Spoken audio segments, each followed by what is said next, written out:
I just realized no one's here, so I just said hi to myself. Why is my hat crooked?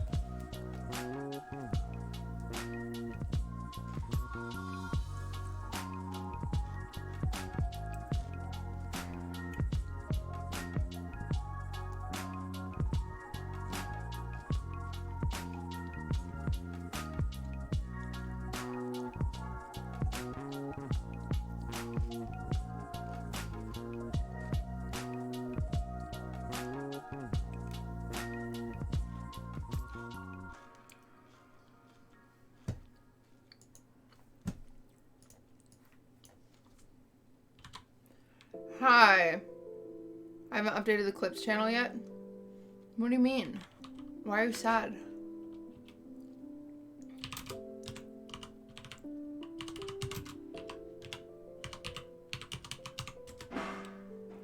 Hi guys. Oh, so I can announce it. Oh. It's okay. I can always announce it tomorrow.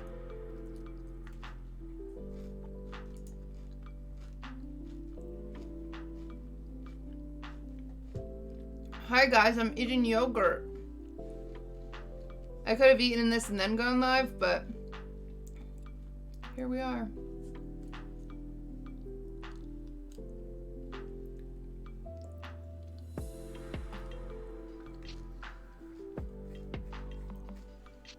I usually put granola in my yogurt, but we were out of granola, so I just put cornflakes in it. It's not bad. I'm currently looking at paintings of people sitting since I can't figure out how to do the clothes on these guys.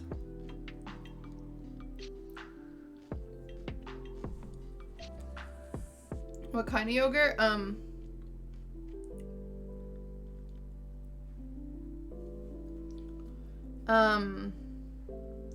Lime. I love you, QTCinderella. 1 whole year QTC love. That's insane, Josh. Thank you very much. Thank you.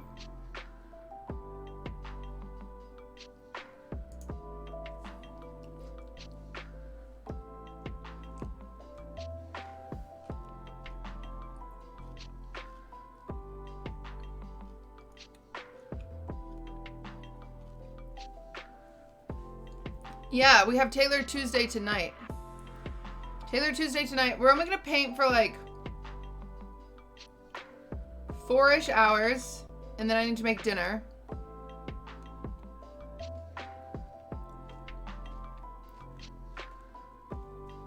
And then shower and record some sponsored stuff. And then I'll come back for chess. What's Taylor Tuesday? Oh, wouldn't you like to know? Wouldn't you like to know? This guy. Get a load of this guy, chat. What's Taylor Tuesday? What Lego for Lego stream? I'll have you guys choose. I have a lot of Legos.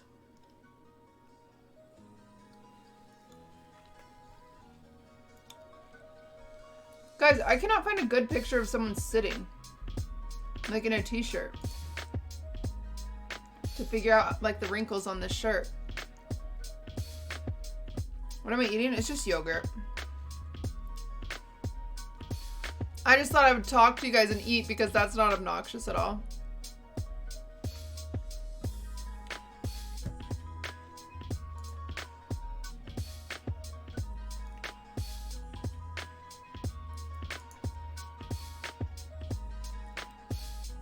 Guys, I can't find a good... Oh, this one's kind of good. Peepo, hey. Hey.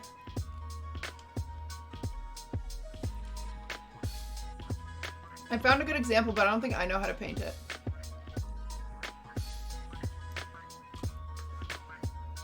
I don't know, boys.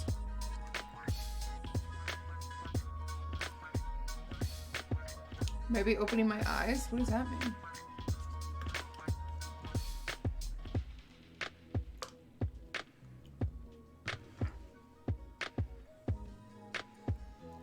This is such like a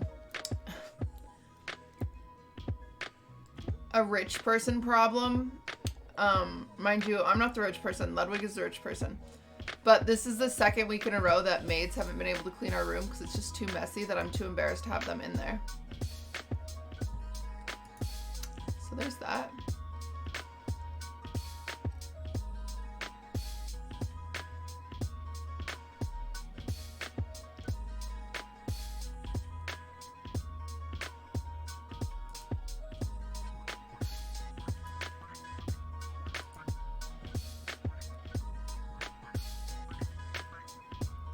Got an announcement that I'm live. Okay. I have so many pings on Discord. Too messy to be clean. That's an accomplishment. Yeah, it's like embarrassing, you know?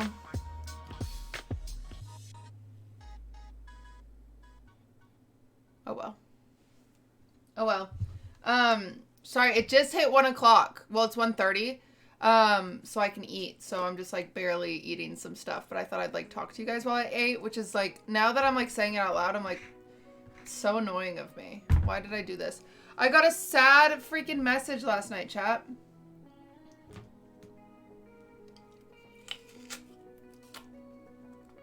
No, this isn't an onion. This is... You live like this? What do you mean?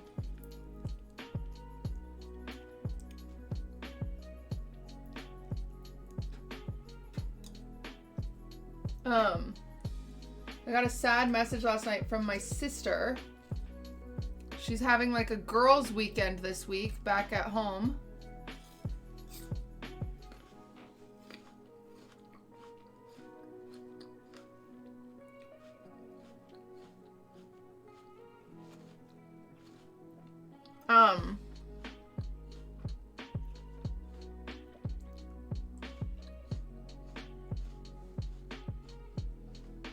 That like my sister-in-laws are going to, like they're all going to a hotel and having like a spa day and stuff like that. And I'm just not comfortable because of COVID. And so she's like really bummed that I won't come and I look like an asshole. It's sad.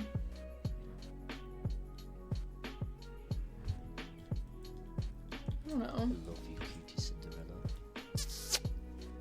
Crash and burn, thank you for the prime. But you let up one time. I mean, I think Texas is... They had no choice to let up. Well, some of them did. I know some of them just hung out for the sake of hanging out. But... That's not my tea to spill.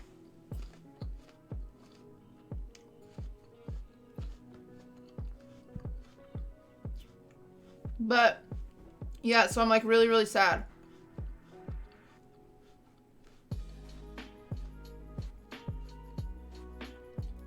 You'll be able to talk about how mature you were in a year. Well, in my family's mind, they don't think COVID's a big deal. In fact, they kind of think I'm crazy. So it's like...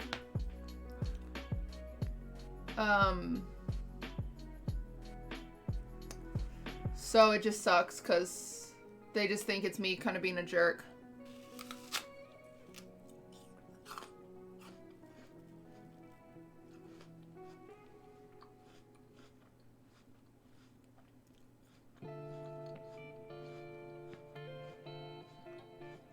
You got COVID at the grocery store? Damn. It's all fun and games till someone close gets it. Well, that's the problem. Is that my sister got it already. My sister already got it. And she was like, it's not a big deal. I'm like, to you.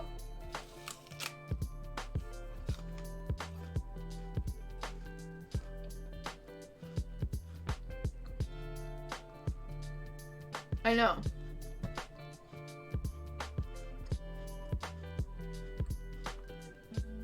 I know, chat. It's very sad for me.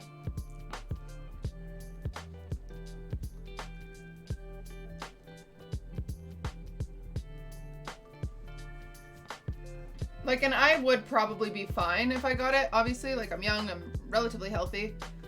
I don't do enough cardio, but I'm relatively healthy. But, like, still, I don't know. I don't know. There's an off chance that I'm not. Like, and I don't want to risk it. I don't know. And I just feel so bad.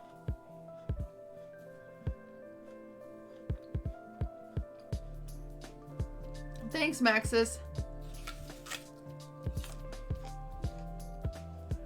Actually, my favorite contact at chess.com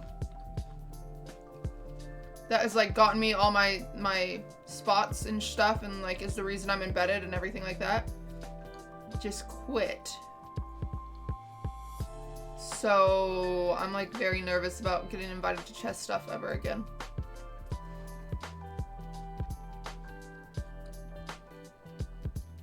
So we'll see. I don't know how long Taylor Tuesdays will last.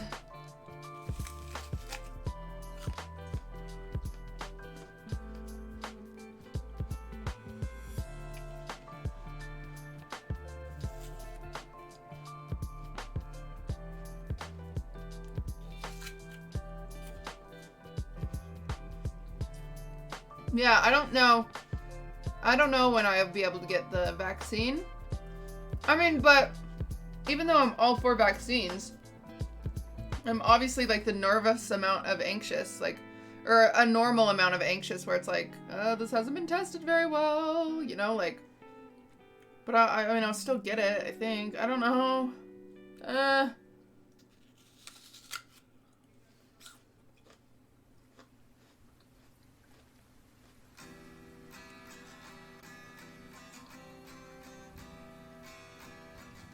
Hasn't been tested on pregnant women? Well, I'm not tested.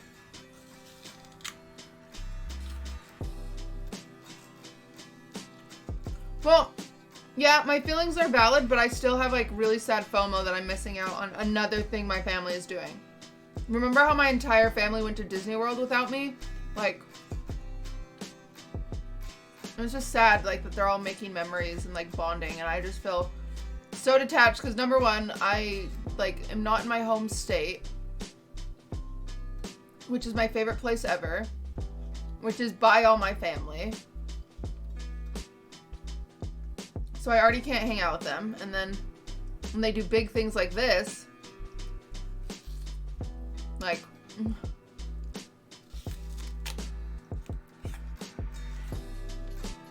I know we've all missed out on stuff, but where am I from? Just somewhere on the West Coast. I don't like to say. For obvious reasons. I mean, people get weird about that sometimes. They're like, where does she live? And it's like, well, I don't know if you guys saw, you know, like Greek just got swatted. Trisha just had a man break into her house. Like, I'm good just saying I live on the earth. Like, I'm good with that.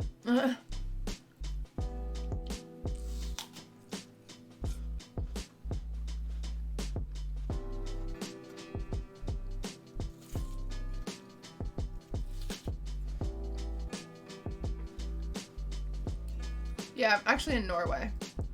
I drive there often.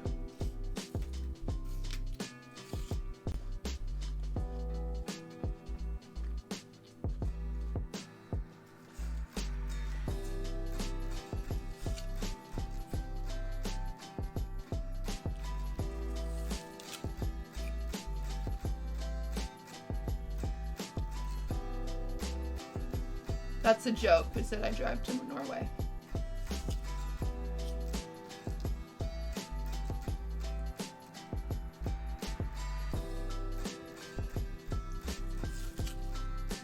It's a shame Lev just bought this house, because now I'm like, can we move to Austin? I want friends. I finally hit my wall where I'm like, I want friends.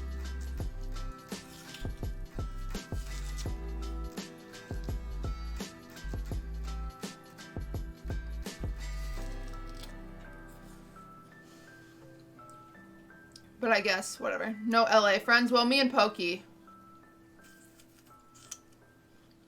we're super close, you know.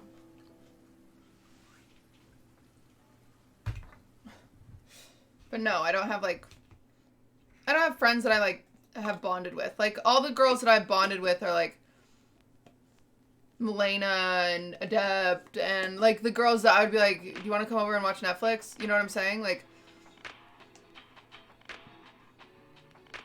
like Michaela, she doesn't live in Texas. Maya, you know what I'm, like, the bulk just happened to live in Texas, so that's why I say Texas. And LA is like, even if you live a block away, it like is like an hour to get there. It's like shit. Casey and Minx are not coming. That's no longer happening.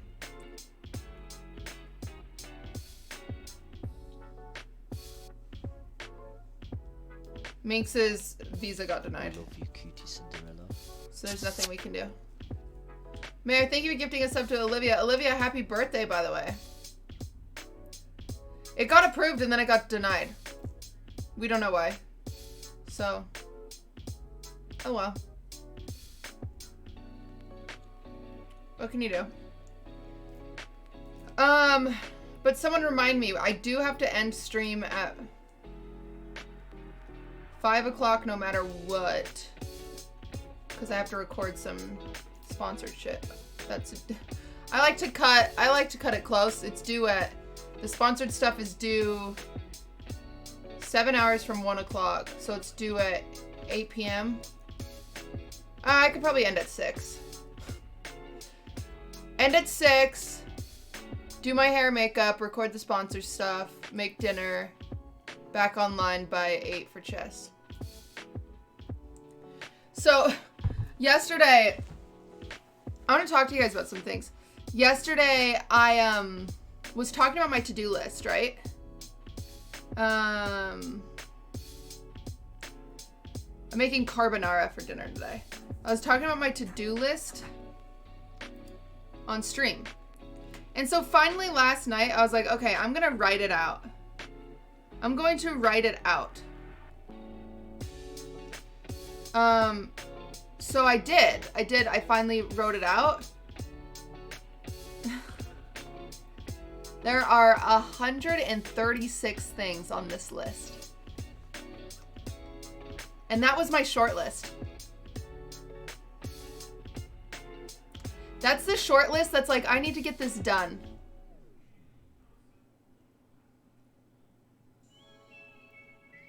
This is like the short list that I think in my brain every single day that I've never written down because I didn't want to take the time to write a list.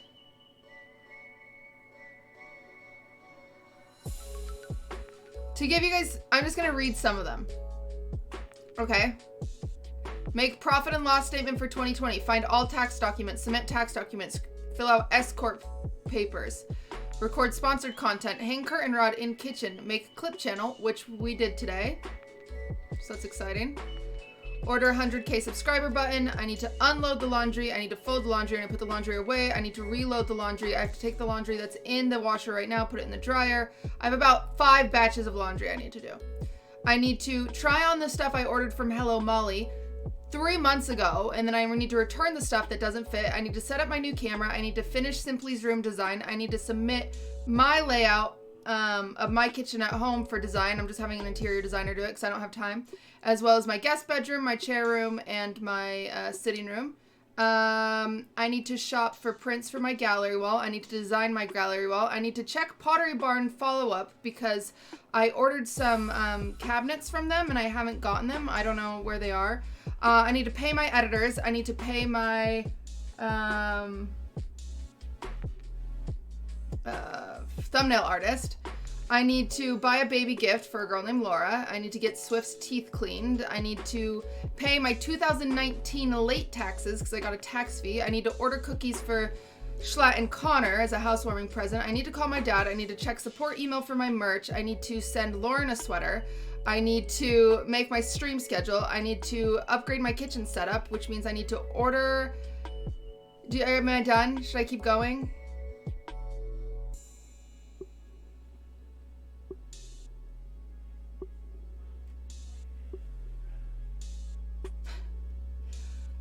I need to put together the contest for my stream For my offline screen on Twitch, we're going to have an art contest. E-Girl Rejects are supposed to do an emote contest, so I need to make a Google form for that. I need to check in with Aiden on something we're working on. I need to talk to Atriarch about something I need to work on with him. I need to get E-Girl Rejects Google pin for the E-Girl Rejects YouTube. I need to set up E-Girl Rejects PayPal. I need a new business bank account. I need an E-Girl Rejects bank account. I need to clean up wrapping paper from the basement. I need to put the Christmas decor in the garage because it's currently in the middle of the kitchen. I need to build my kitchen chairs because those all got here. I need to design chess design overlay contest. I need to build my cat's hammock because I have this cat hammock. I also have these cat shelves that I need to build. I need to update my Nord sponsorship. I need to change and add the Dream sponsorship, but I need to order clothes from Dream first. I need to get hoodies signed for Maya. I need to get those shipped and sent to the people that bought them from the auction. I need to set up my new computer. I need to send Taylor a birthday present. I need to bring in stuff from my car. I need to meet with the both manager. I need to find health insurance. I need to monetize the VOD channel. I need to figure out how to pay one of my editors because they can't be paid on PayPal. I'm trying to organize a game of Jackbox with a bunch of streamers. I think I'm done. There's still a list, but I don't want to read it. So that's what my day consists of. This is what I have this is what I realized that why my brain is mush, because I haven't written that down and that's just been in my brain. You need to prevent the list from getting longer. Yeah, forehead. I understand that. Then I had an idea, or I was thinking about, after watching Pernilla, we've been watching Pernilla's vlogs. And on top of that, I should be tweeting at least once a week, as well as posting on Instagram at least once a week. And in order to post on Instagram, you need to take cute pictures and edit them and shit like that. So,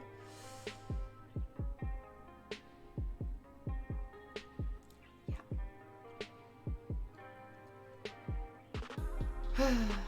Anyway, Olivia, I said happy birthday. You weren't here yet, but happy birthday, Olivia. So there's the skinny of it.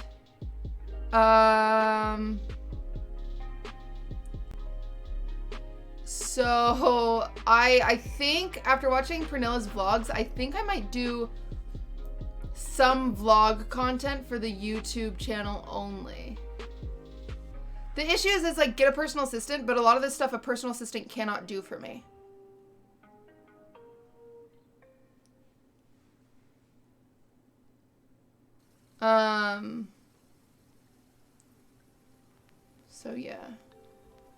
So yeah, I think we're gonna have some vlog content maybe on the YouTube, and DS Mac has, I doubt he's even heard this, but maybe. Half of your list is building things? That's true. Well, the issue with designing a gallery wall is it's just me sitting down and really, I don't know. So yeah,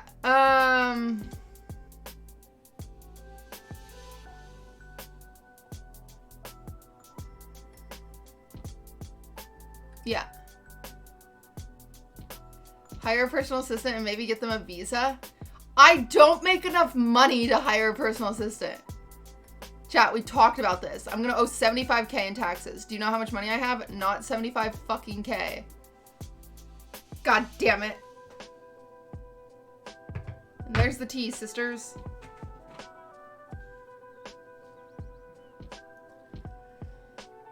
Start a GoFundMe? No, it's okay. I don't know if I'll actually owe that much. That was a large guesstimation because I haven't kept track of any of my write-offs.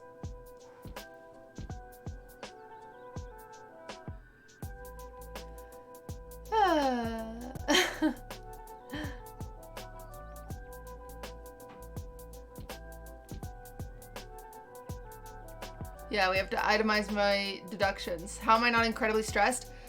I handle stress really well consciously, but subconsciously it ends up being random panic attacks. So,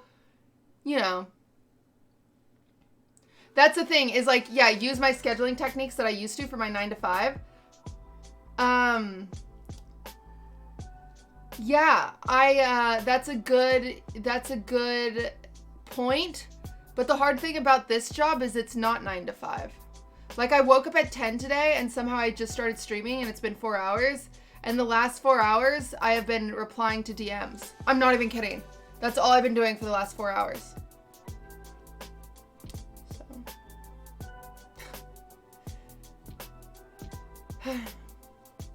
And then I'm going to stream for 4 hours and then I am going to end stream.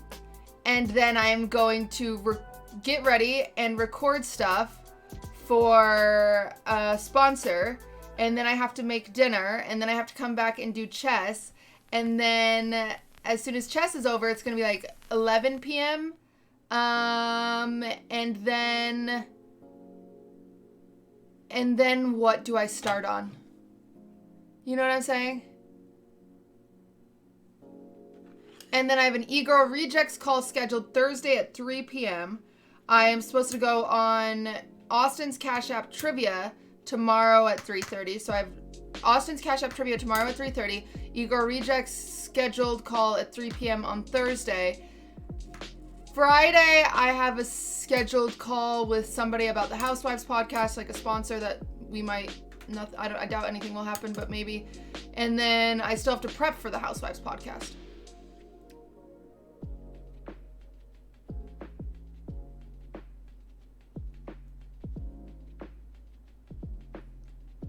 And I also have to stream, and I also have to get just one thing on my to-do list done every day. So. And I feel like a fucking asshole because my sister is having a girls' weekend, and I'm not going to be there, and I just feel like family is usually my number one priority, and this whole year has just been shit, and I'm just so sick of saying no to stuff.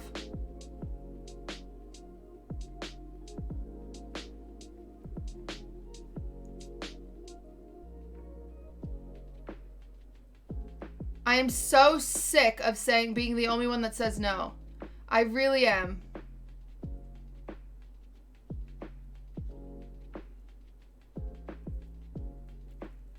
Oh my god, let me write this down. I need to send a Lego set to my nephew for Christmas. I never sent him that, so I need to write that down. We just added something to my list. Lego set to... Because I gave one Lego set to because they were sold out of the Disney Castle Lego set, and so I gave one Lego set to my brother's kids, and then I forgot my sister's kids. Because I had a Disney Castle at my house, and I have a Disney Castle here, so when I was home, I got the one from my house, and I gave it to. It's almost March. What do you mean Christmas? This is who I am.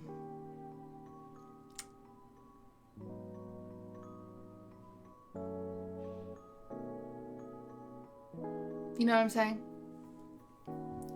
Take a day or two off streaming and just complete all that's possible. It's not possible. I would like to, like, when I take a day off, I just want a day off. I want to just, like, watch Netflix. Rank by urgency, do the easiest one first. Yeah, I know how that works. The issue is, like, the most urgent one is my taxes, and that's going to take at least 9 hours, and I'm going to need emotional support.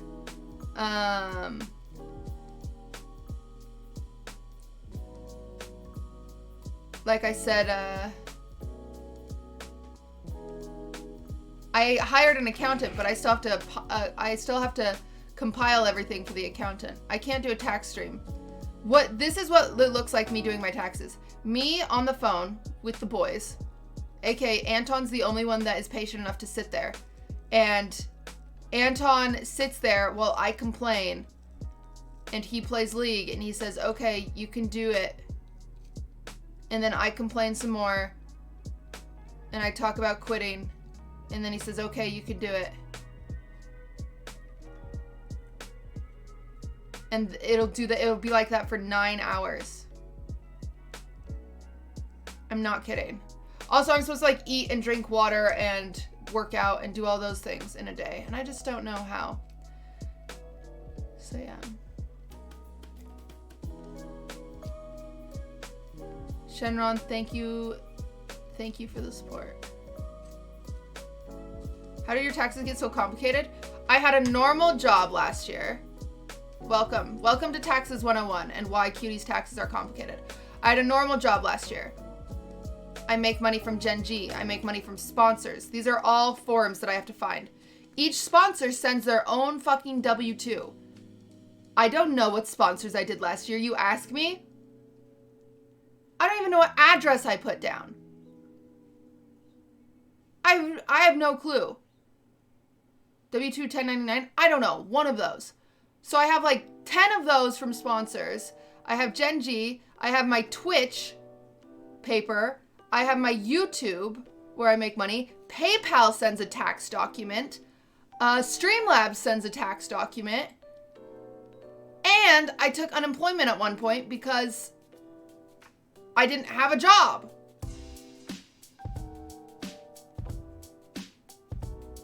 So I have to find all of these. And then I need to go through every single transaction because yes, chat, I did not keep track. I have to go through all of my cards, all of my PayPal, every transaction I had last year, which is a lot, and figure out my write-offs. And these are things I have to do. I have a tax guy, but I have to give these things to a tax guy.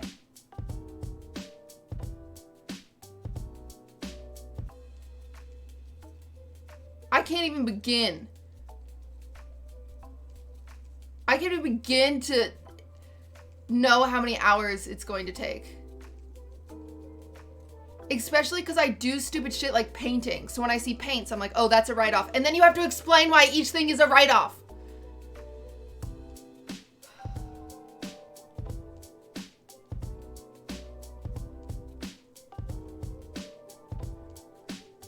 You can't just be like, I bought paints. You have to be like, I bought paints and painted on stream.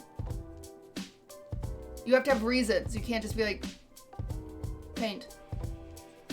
Hey, tax guy, go watch my VODs. Yeah. And I do stuff like stupid cupcakes. And so I should write off my flour and shit like that. But no.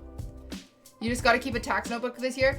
No, what I need to do this year is get a new bank account. But to get a new bank account, that's on my fucking list. So. Anyway. Hi. Welcome to QTCinderella.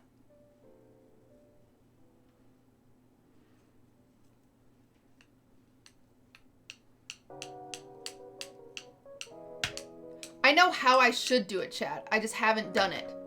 You realize I used to work I used to have a very professional career where I had an assistant and I had an accountant and I had people doing these things, but now they all fall on me.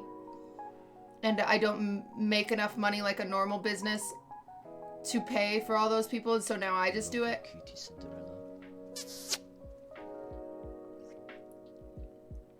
Zoomers, thank you for the sub. So yes, that is the tea, sisters. Okay. I love you, QTCinderella. Honestly, I feel like I underappreciate my mom. Yeah, you do. Every one of you do. There's no way you don't. Base Flair, thank you for the 2 months. Could your editors help? No, because then I don't want to give them my bank statements. They'll be like, wow, this girl's crazy. She spent $200 on a vibrator. I didn't, but there have been weirder things. How long did you work at Disney? Forever ago. Only for like 3-4 months. What did I come into? Just a lot. Okay. Just a lot.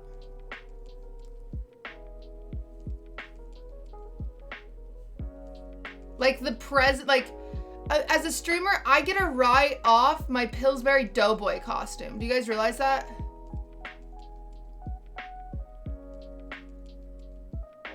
I write off the weirdest shit.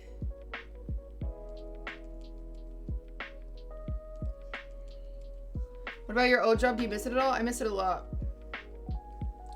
Okay, my groceries were just delivered. Which, I did order groceries. Well, for 2 days. That's all I could do at the moment. I can't meal plan longer than that. So that's exciting. Write off your hat. I do know some streamers, I don't do this, but I know some streamers that will write off like their hair appointments and their makeup and stuff like that because they need it. It's like if you were a news anchor, you'd write that stuff off because, you know, they would be paying to get your makeup done. They'd be paying to have your hair done. But yeah, you can write that stuff off. That's not legal.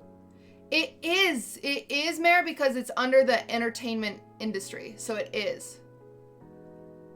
I didn't think it was either, but it is in the same way that like literally, like news anchors, TV hosts, anybody like that, they get their makeup and stuff done. You know what I'm saying? So it's a business expense.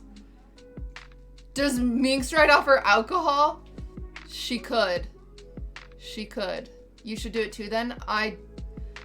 Writing off too much stuff makes me nervous, so I don't know.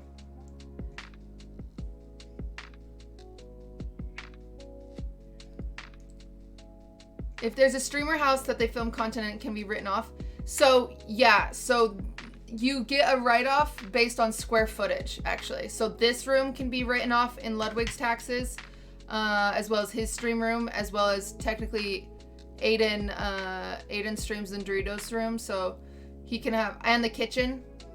So he I don't know how smart, I don't know how his tax person is, but yeah, you can write off square footage because it's at home office. So Slime's room, yeah, he streams, actually Nick streams. So yeah, there's a lot of shit. Ludwig can write it off because he owns the house. I don't own the house, so I can't do that. But I could write off my office at my house.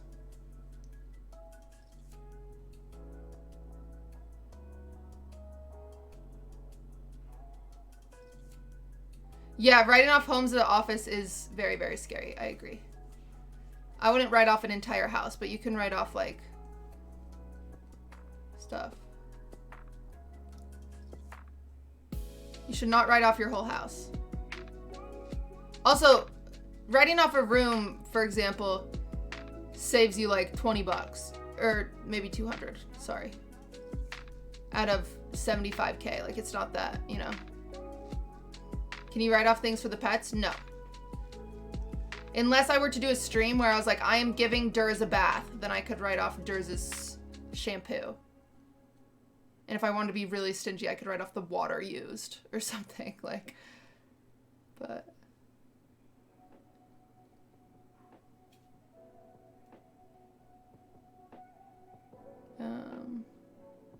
When? We're not doing that. We're not doing that. I thought about doing I thought about one time streaming when I gave Durs a bath, but I'm like, I feel like the freaking Karens in chat will be like, you're abusing him. And I'm like, I'm giving him a bath. And he's just sad. What does it mean to write off? So if you buy something with taxes, so say I buy a $20 webcam, right? And I need it in order to do my job here on Twitch. So when I buy that, I pay taxes on it, correct? So I pay whatever amount of sales tax, let's say $5. So now it costs $25. So when I write it off, that $5 I paid for taxes comes out of what I owe in taxes since it's for a business. That is a very loose and not super correct way to explain it, but it's the closest I could explain it. It's the simplest I could explain it. I'm sure Mayor could explain it more. I have to get my groceries inside chat, and I'm gonna grab a bowl of cereal because I've really wanted, it reduces your taxable income. Oh, that sounds like a smarter sentence, yeah.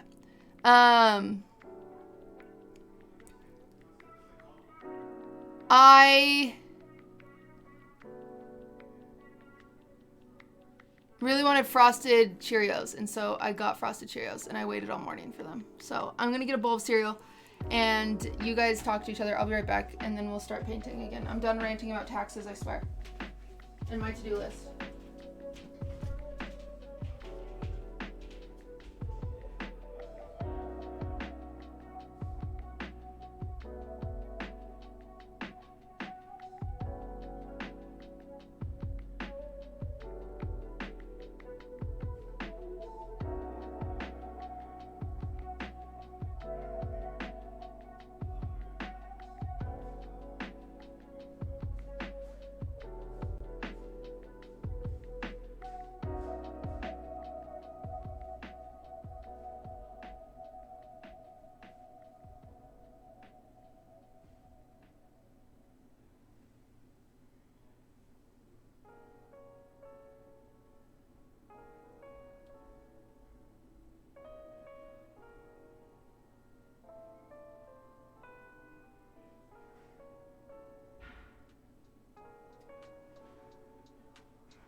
Chat, I got my cereal. Sorry, I had to put all the groceries away.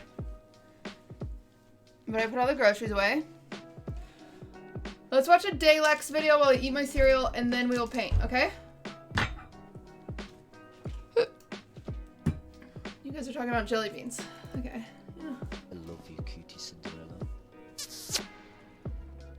Neeper's never really on streams. But no, he hasn't moved out. He just doesn't like going on streams. You know, some people like to be private. Mo, thank you for the 2 months.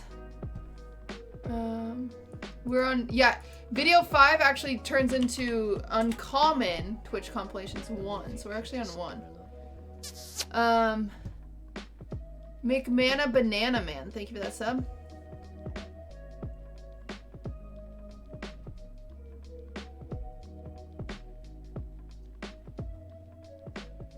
Oh, I'm on the wrong YouTube account now. God damn it! I'm blaming you here. What's your name? DS Mac. Had to make a new YouTube and now I'm not... I don't know how to get back to my other one.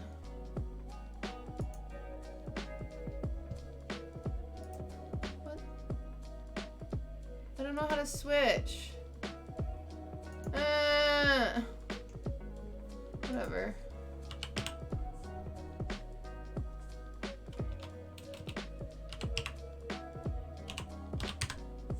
Click the icon in the top right. Oh. Your channel? No. Main channel. Oh, I got it. Just know No, this next isn't me. Top right, switch account. Oh. Oh. Yay! Fixed. Alright, I'm no longer mad at DS Mac.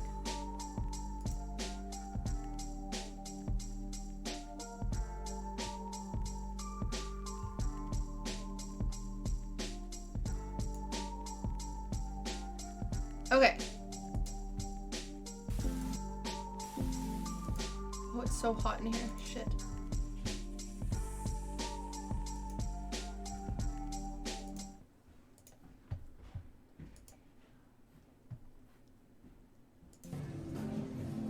Here's a Twitch Prime. I love you, There you go. QTCinderella. Luna, thank you for that sub.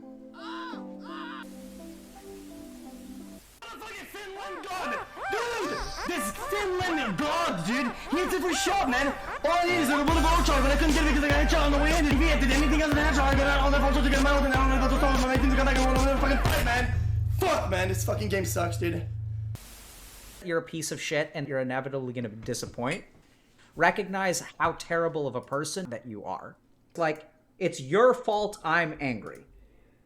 Everything in the world is whose fault, Azriel? Mine. Absolutely. Right? So, like, let's talk about that for a second. Because I don't know, I mean, have I helped you today? Like, sure, we've jerked each other off. Oh my god. But Felix, how are you sitting like that? like what?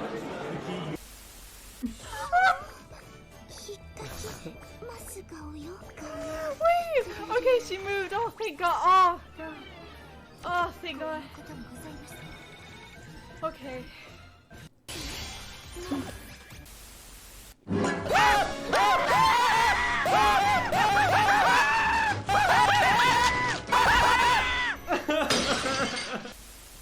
Burn. Wait, that's true. Press Q near lava.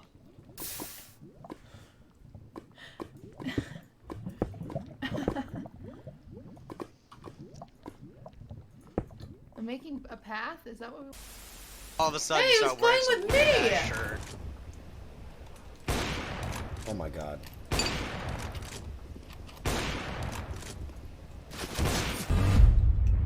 Jesus Christ, that's Jason Bourne.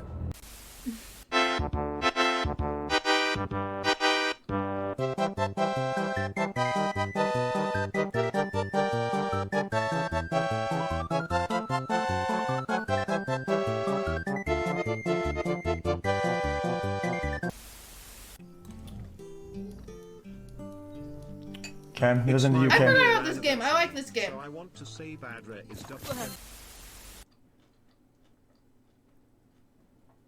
God's going to give you a virgin heart. God's going to give you a virgin colon. God's going to give you a virgin lung. God's going to give you a virgin eye. Good God Almighty! Good God Almighty. Woo! Oh my God, what? Hallelujah. Hallelujah. And engaging with a thought breeds more thoughts. So I go on Amazon and I buy this jockstrap with like holes in it. And it was kind of funny because I kept getting recommended like gay sex stuff, you know? After I searched up jockstraps, because apparently only the gays like jockstraps. And I bought a jockstrap with like holes and stuff in it so that it would aerate better, which was like a sexy thing.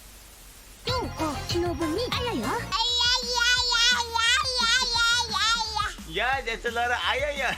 Skittle. Oh my God, how cute.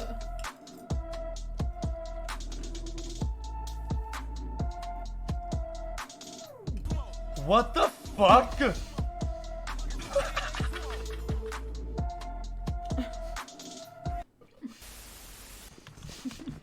GG. It ain't over until it's over. Or wise moment. Whoa! It's over. I was afraid of the retaliation. I know the power of patriarchy. I know what men can do when they're angry. Same.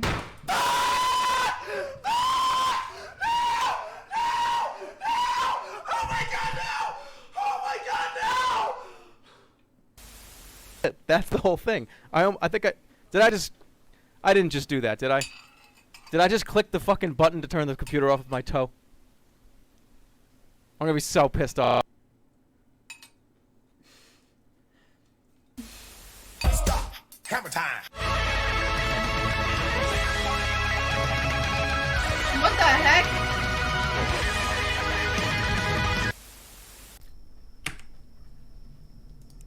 Is that weed?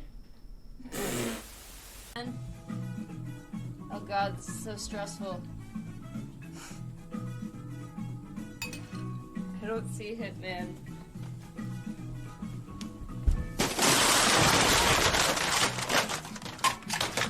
That is not. Oh my God! I still see a giant fucking crack in that. Yep. No, that yeah. looks great. Yeah, it does not look No, great. Does that look looks great really to you good. guys? What did What I say? is going on No, you owe me here? a date. Remember when I found false music? I do remember that. I do. What? Well, I didn't qualify, so shocker. I was a snowman all game, and then someone fucking shot me. So, can I not swear? This is a family show, mate. Oh shit! What's up, bro? Hello? Yo, motherfucker! Asshole! Hey, fuck you, bitch! You are dead meat! I want to apologize.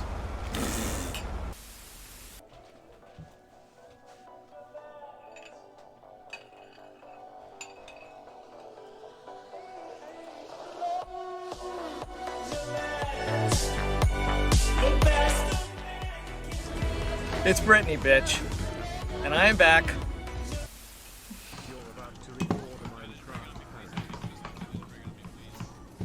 Isn't that bad?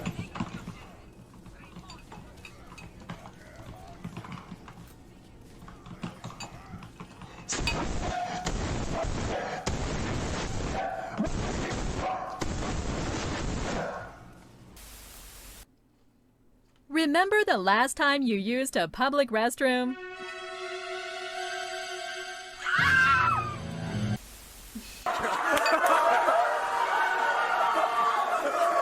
I think the problem is I can't relate to these guys because number one, I don't have friends. Number two, I don't go to parties. And number three, I don't look good like any of these guys. What are we doing today, Susie? We're on a tour bus. Never mind, I can relate. I had a needle with stuff in it. You were shooting heroin? No, fuck no. Hell no. Fuck that shit. Oh, it's meth. Yeah. Hold on, there's a girl. This pink name has a check mark. Probably a girl. Oh.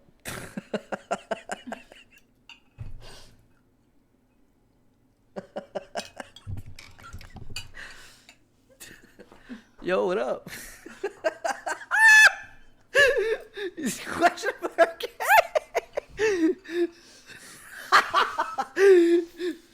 Sorry, I'm sorry. You know that team's down. I also know there's like 5 or 6 guys in this lobby. We're desperate for just a hint of love.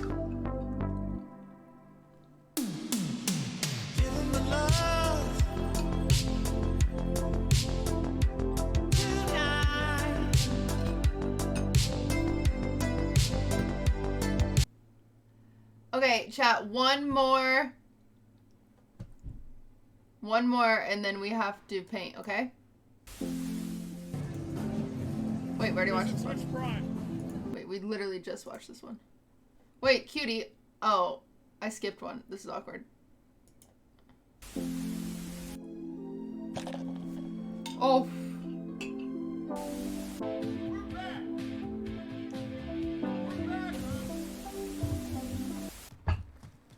Dude, do you think anyone's actually gonna fall for this right here?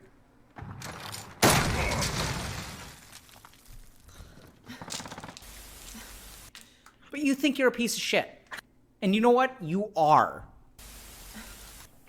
I don't know. I don't even know if I want that, though. I don't know if I want to feel like I've earned this. Like maybe in front of my family, my wives, and my wife and stuff like that. right. Whoa. Wow. Yo, Okay. Revelation. Hold on. Wait a minute. How old is Dr. Disrespect?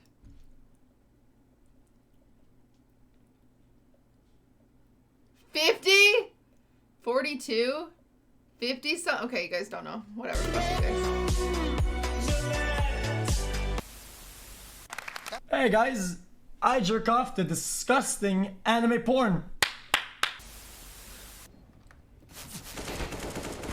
Eric's face, what the fuck? Gotta get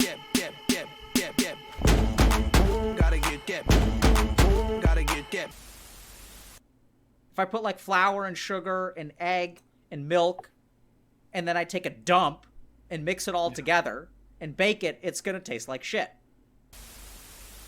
I don't know what to say. Not true. If you add enough cocoa powder, you wouldn't taste the shit. You wouldn't. I don't know what to say. I feel so fucking weird. Oh my god. Yup, that's me. You're probably wondering how I got into this wacky situation. Well, it all started with a bad meal at Chili's. Never seen. Chat would love this. Holy shit, dude, was that Michael Jackson? You know I love Eris. Hey, thanks, Persian Mafia. Thanks. I had Persian food yesterday with my family. It was so good. I love sumac. Do you guys know what sumac is? Sumac. Sumac these nuts.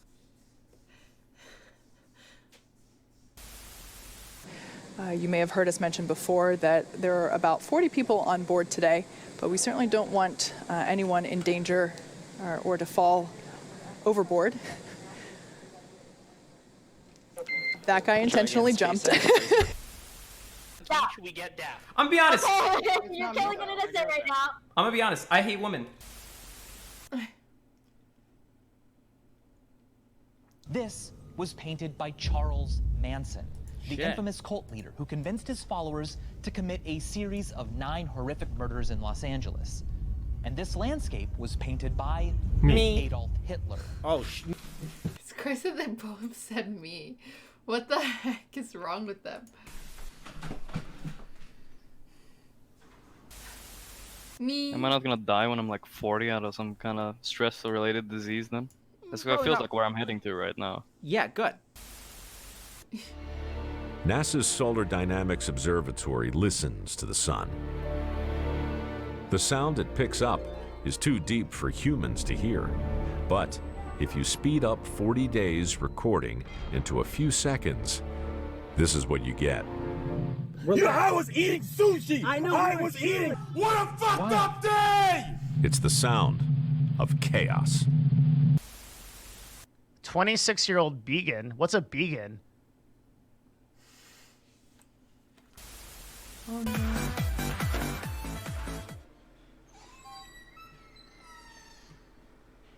Didn't. enda ni gör på dagarna. Ni sitter i det där ventrilo och spelar Dota.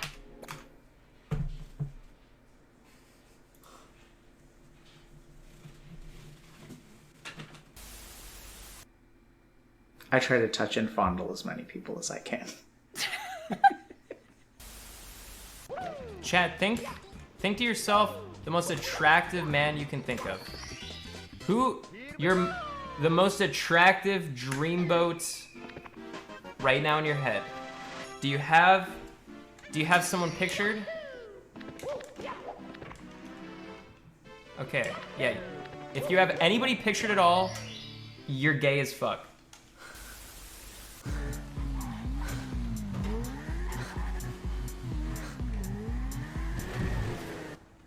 Hello, hello. Yay, I'm gay. Oh, he's so cute though. Look at him. Look at him. Do you ever look at cute animals and they make you hungry? What? I'm so sorry. Women born with no vagina hopes to have children? How does she poop? Local skeleton looking to touch your melons. 2 miles away. No credit card, no bullshit. Call now. I saw this, and I thought it was a screamer, man. But I swear, I just had to scroll down. Shut the fuck up! I will die in 24 hours.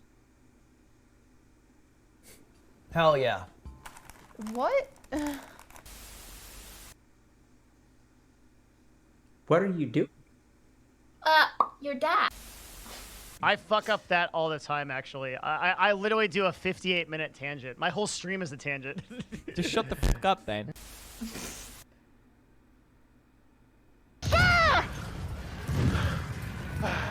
Let's go!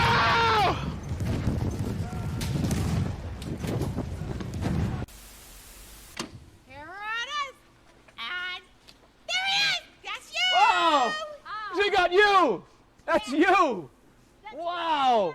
That's is that me? No, I think that might be me. What a shot! I'm right next to you, you idiot! God, I have a hearing problem now in my ear. God damn! I see you! Auntie Grace would call that a gold medal shot! Get out of my car. Yeah! I wish they had like a little tag over their head. Fertile woman. So I don't have to go and look.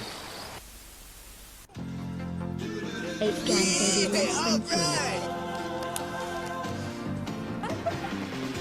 than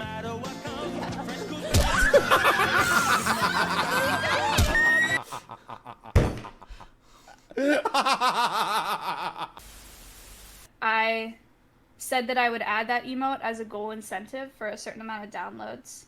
I think this is right. I think that's why I did that on a sponsored stream. And What is a download? This is a certified hood classic. Damn, son, where'd you find this? I like that. Okay, so what we're going to talk about today, okay, is going to be systems. Oh god. T1 Alpha as fuck.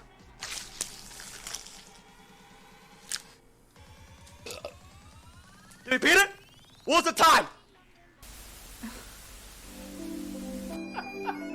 Funny! Lol W, Chad. Desperate for just a hint of love. Give us love tonight. This is Daylex Live, by the way. You should subscribe to him. He's very great. He's great. Okay, we're gonna paint now. We only have a few hours before I end.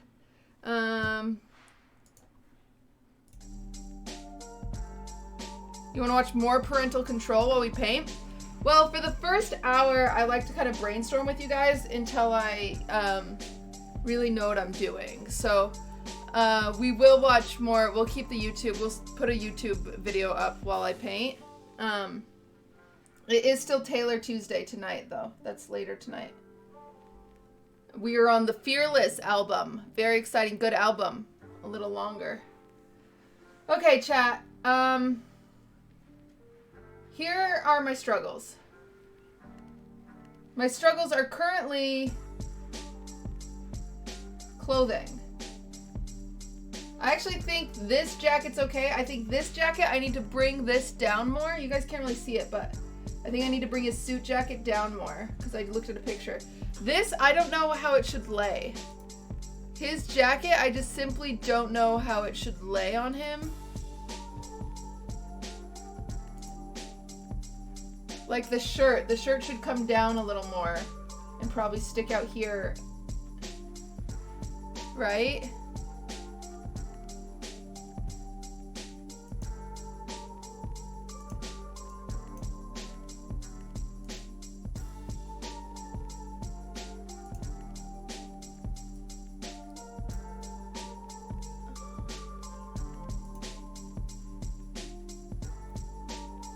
Like it how it is? Well, it just doesn't look like clothes very much. Dren, is Dren here? Or is he working? I want a person banned in Ludwig's chat. Or Marin MacD, will you type in the Discord to ban that Iron 6 guy from Ludwig's chat? Yeah. Looks like tight tucked in a jumper. Yeah, I don't know. I don't really want it tucked in. That's my issue. I'm at the hard part of this because now I'm at the details, which was the part I was excited for, but turns out I am not excited for it. Can you draw me Pikmin? What's Pikmin? Like a Pokemon?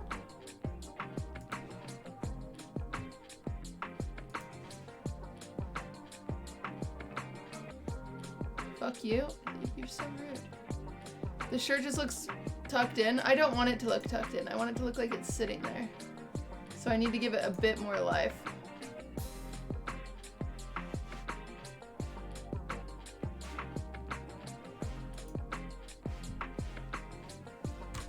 Okay. What I hate so much is the amount of colors that I've mixed. Because then I have a hard time remembering. Like, what the freak color is his shirt?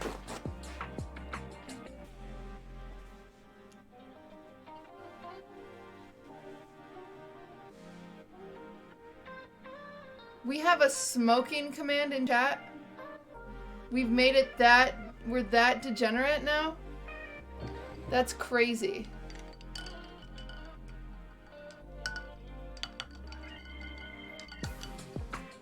That's crazy that we've fallen so far into addiction. Okay, well. Dude, it's so bright in here.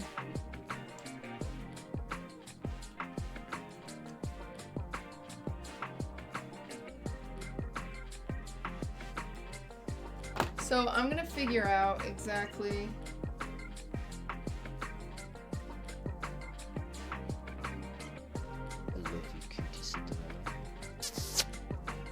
Come out, people, pogging out that pussy. God damn it. Reject, thank you for the 6 months.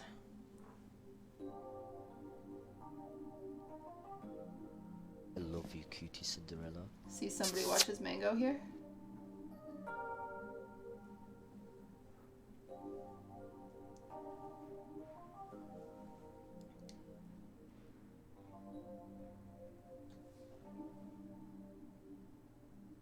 Dude, I just don't know how to do folds and stuff in the clothes.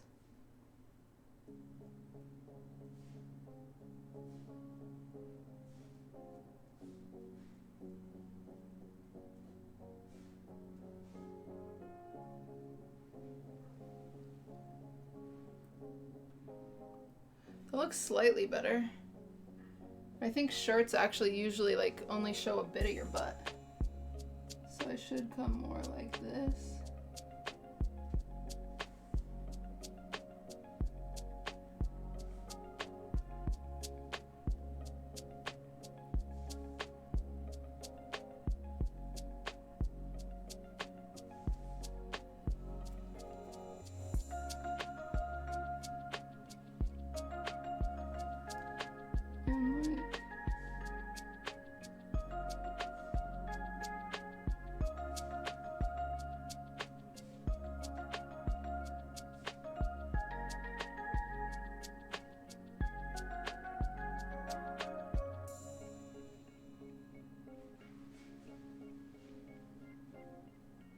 god, it is so hot in here.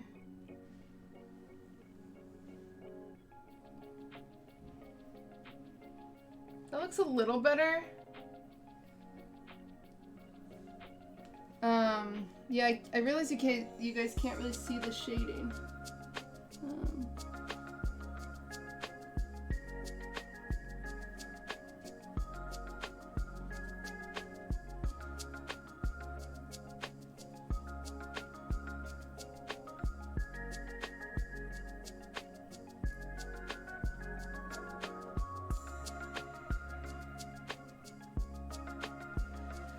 Chat, I don't know what I'm doing. We're gonna watch a YouTube video. What do you want to watch? True crime? I just feel so focused that I just have to... Wait, I do need help though, chat. On, their clothes. I don't know what color of clothes to put them in. So we have 1, 2, 3, 4, 5 outfits we need help. I need help with.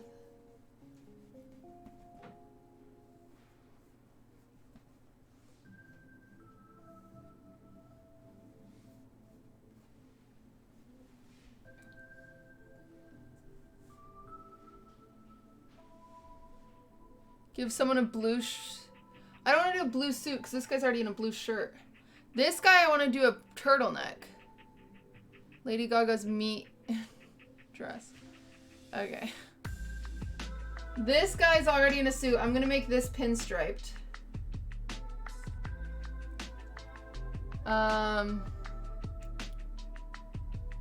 Yeah, I think I'll do a beige turtleneck. I think that'll look nice. I'll try to figure out how to do like the cross hatches on it.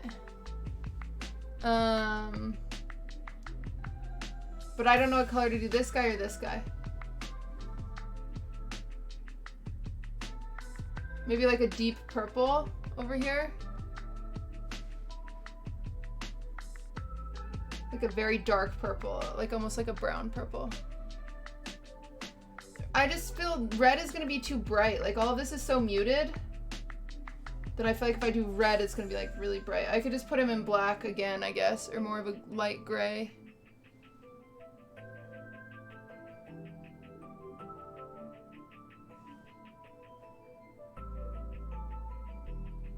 I'm gonna do like maroon here, like a purple maroon on this guy.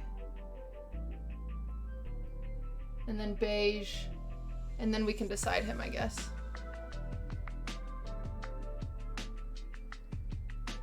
Okay, so you guys want to do...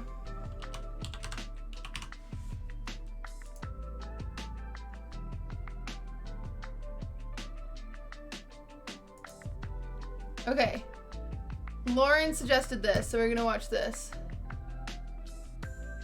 Is this acrylic? Yeah, I don't know what I'm doing. And while we are watching stuff, I'm just gonna be doing my best and I'll chime in when I can, okay? Because I'm kind of struggling. I'm kind of having a hard time now. I was hoping it would get better overnight, but it didn't. I'm just as confused.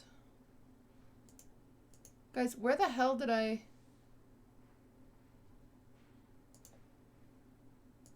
Where's Google? Or where's YouTube?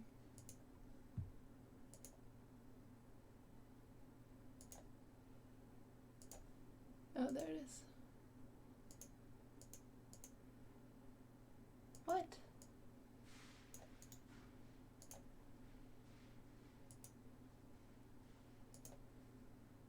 Okay.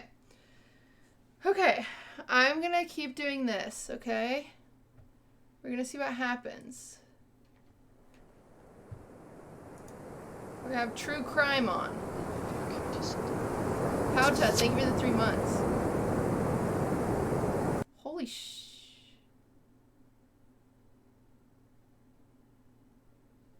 Never mind. We're not worried about it. Friday. It's a bit loud? Oh, okay.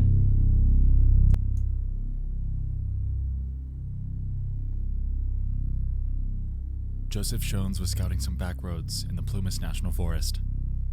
He spent the better part of the day navigating his Volkswagen in hopes of returning with his family the next day. However, due to harsh weather conditions, his venture led to his car becoming stuck around 5:30 p.m. Miles away from help and with dwindling options, he hopped out of his car to give it a push. In a strikingly unlucky turn of events, though, this physical exertion would lead to him enduring a heart attack at the worst possible place. Oh, Jesus. And the worst possible time. Jesus. He returns to the confines of his vehicle, enduring the pain and contemplating on what to do. A short while later, though, he'd catch his biggest break. Two sets of headlights coming from the opposite direction, and the shadows of what looked like a woman, a baby, and a group of guys walking towards him while engaging in conversation. After realizing that this could be his ticket home, he fumbled out of the car and began calling for help. Once he started doing so, the headlights turned dark, and the conversation fell silent. What? Red Punk, thank you for the biddies. I will not put paint on my hat for $1. Another anomaly. Flashlights shining in the far distance. As expected, he'd jump out once more, vehemently pleading for one of them to notice him. However, this too felt unsuccessful. Another couple of hours pass, and Shones' car runs out of gas. Oh, God. Fortunately, though, by this point, he felt well enough to exit his vehicle and begin a trek up the road towards a lodge roughly 8 miles away. He casually survived a heart attack? I didn't know that was a thing. He was on this walk when he'd witnessed a 1969 Mercury Montego. Oh my God, this is glorious. A masterpiece is being Considering born. the circumstances, Thank and you. having spotted numerous people in the last few hours, And Red Punk, thank you for your sub. Didn't think much of it. His trek to the mountain lodge took him to the early morning of the next day, and there, he was able to obtain medical treatment and much needed help to get his car out of there.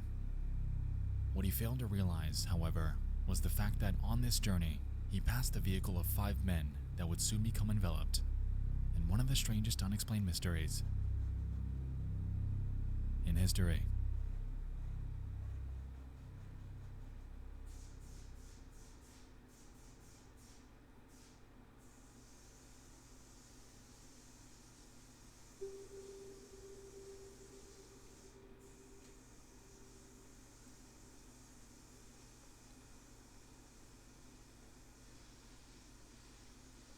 February 24th.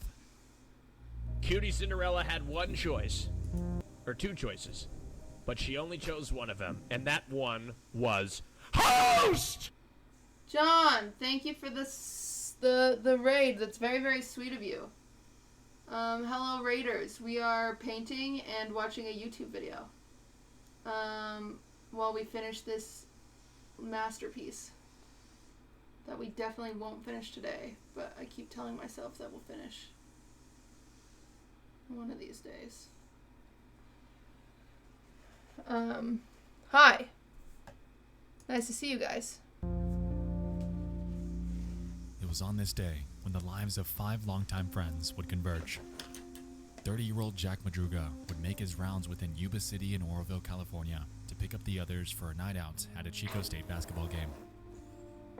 29-year-old William Sterling, 24-year-old Jack Hewitt, 32-year-old Theodore Wire, and 25-year-old Gary Mathias made up this close-knit bunch, commonly referred to as the Boys. I don't think his voice is They were all bad. eager for a night out before competing in a basketball game of their own. The group played for a team called the Gateway Gators, an extracurricular segment of the Yuba City Gateway program. This was a rehabilitative center aimed at helping them learn a trade while overcoming their mild intellectual disabilities and mental health issues. It was because of this notion that the group lived with their parents, and with this came the expectation that they'd return home later that night. Jack Madruga, the owner of his prized 1969 Mercury Montego, was known to have recently worked as a dishwasher at a local fruit company. He was keen on handling his finances. However, due to what family describes as him being slow in thought, he found it difficult to maintain a job. William Sterling was known to be Madruga's best friend. He was deeply religious and enjoyed spending his free time reading literature to console patients in mental hospitals. Ted Wire, the oldest of the bunch, enjoyed confiding in his friends, however was known to lack basic common sense. According to his brother, he was known to have spent over $100 on pencils for no reason. Wow. He was employed for a bit as a janitor and a snack bar clerk, but was later urged by his family to quit, since they believed he was causing problems. Jack Hewitt was known to be slow to Fences react are cool. and typically hung around wire. He was taken under his wing, so to speak, and frequently required his help to perform basic tasks, such as dialing phone numbers. Gary Mathias was the most enigmatic of the group. He was the only one that lacked an intellectual disability, however, in its place, suffered severe mental health issues. The most prominent was his schizophrenia, which was the cause of his discharge from his brief time in the army. Both Mathias and Jack Madruga were the only two in the group that possessed a driver's license. And so they embarked. A roughly 1-hour trip was ahead of them, and conversation ensued surrounding sports in the anticipation of a win for themselves the very next day. The boys' uniforms were already laid out back home by their parents, so they were ready to roll. Things were going good.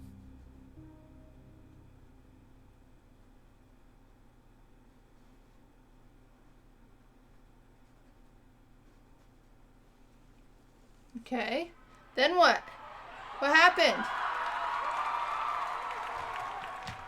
10 p.m. Chico State's road opponent UC Davis takes the win. Aww. Considering the men's favorite team were UC Davis, it's safe to say that celebratory snacking was in order. Oh, yay! They hit up a local convenience store by the name of Bears, where they loaded up on a Hostess cherry pie, a lemon pie, a Snickers bar, a Marathon bar, a couple Pepsis, The hell and is a a quart of Marathon milk. bar? It's been noted that the clerk that checked them out that night was trying to close, and as a result was mildly annoyed by them being there. Happens. Little did they know that they'd be one of the last ones to ever witness this group alive. What? The boys jump back in the car and embark on their journey back home, home.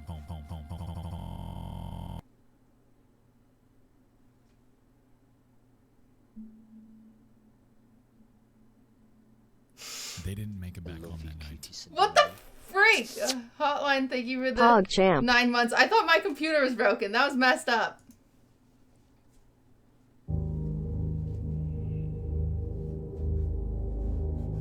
Instead of driving south, they took a detour east. Their journey that night encompassed their ride from Oroville to Chico. You would think that they'd head straight back down Highway 99 and Highway 70, but that didn't happen.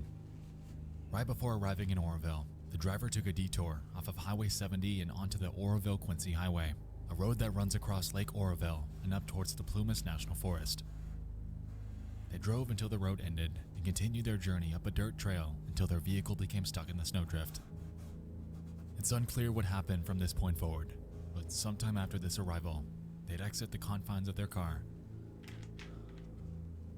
and embark into the night. Why? Back at the lodge, Joe Shones' medical treatment had gone well. He paid no mind to the Mercury Montego since it wasn't out of the ordinary, and by midday, he was able to get his car gassed up and headed home. Concurrently, since the boys were nowhere to be found, the mothers of Ted Wire and William Sterling were contacting police, pleading for help in finding their children. It was out of character for every single one of them to be away from home for prolonged periods of time. So they believed that the worst had happened to them. Dude, it's so freaking hot. It's so hot in here. I'm dying.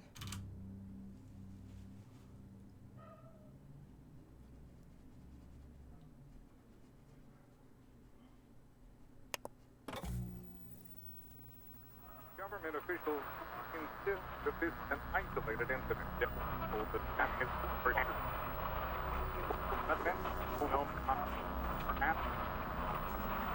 We will continue to keep you informed as this story unfolds.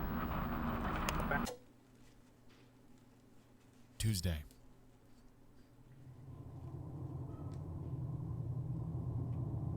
A forest ranger scouting the area notices an abandoned turquoise Mercury Montego. It was left on an unpaved road near Elk's Retreat, a staggering 2.5 hours from where the basketball game took place. The vehicle appeared ordinary. It was unlocked, the window was down, and snack wrappers littered the seats. In the gas tank was more or less a quarter tank of gas, and by the time it was located, it wasn't stuck. Jarringly, considering how rough the terrain of this trail is, the vehicle was found with minimal damage. Yuba County PD began broadcasting the details and photos of the missing men, and for the next 5 days, their search team would scour the region. This would soon prove difficult, however, considering the fact that this was in the middle of a harsh winter in the mountains. It's been reported that the search team nearly lost people on a couple occasions, and by Sunday, a harsh winter storm would move in, dumping nearly 9 inches of snow in the area.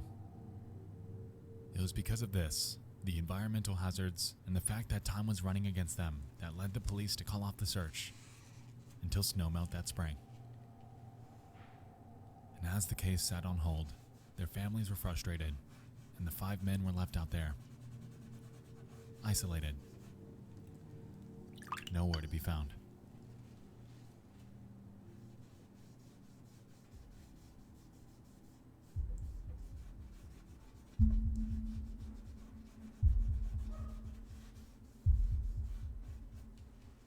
June.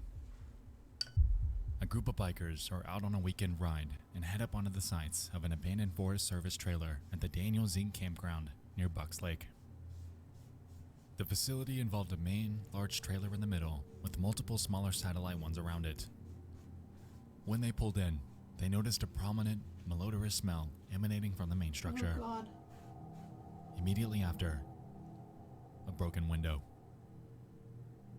They head inside, curious on what they've stumbled upon, and a body.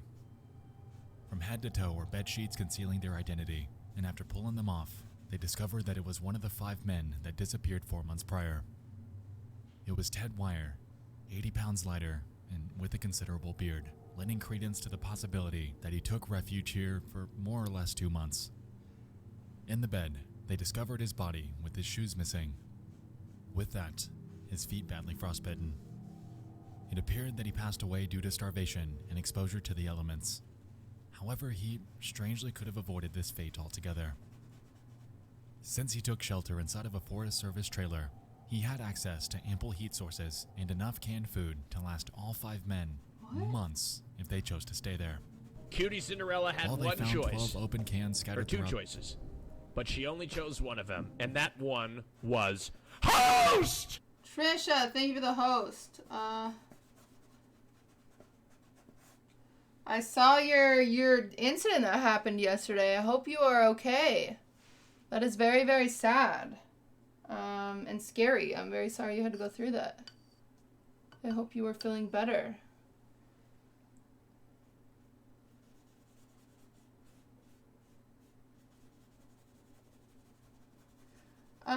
But hi Tris's stream. We are just painting and watching a video. So yeah, so far in this video 5 guys went missing. One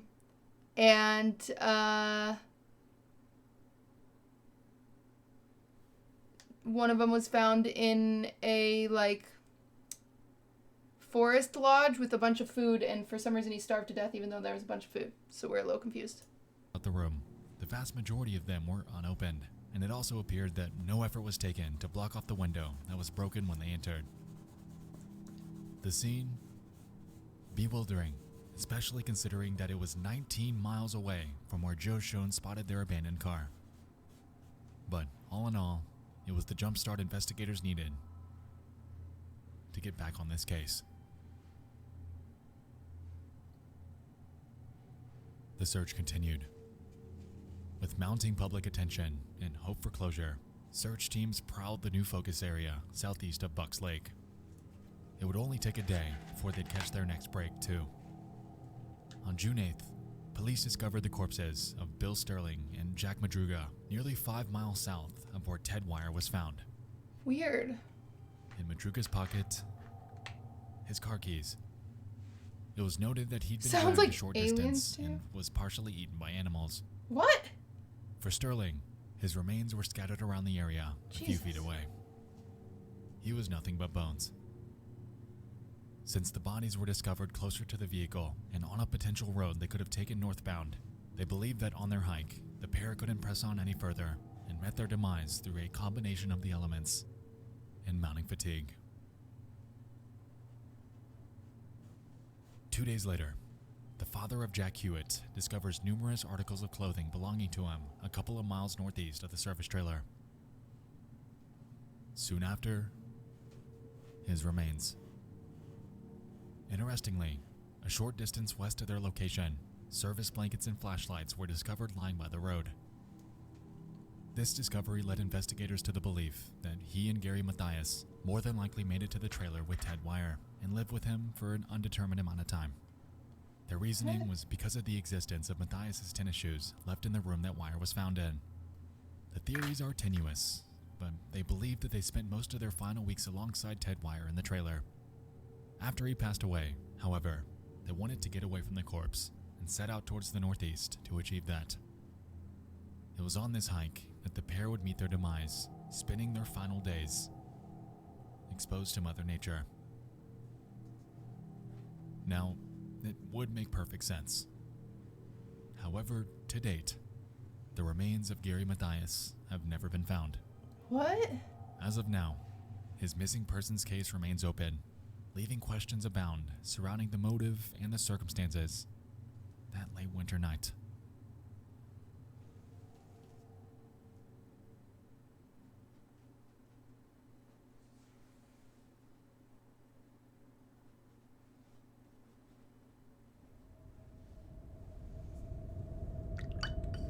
Weird.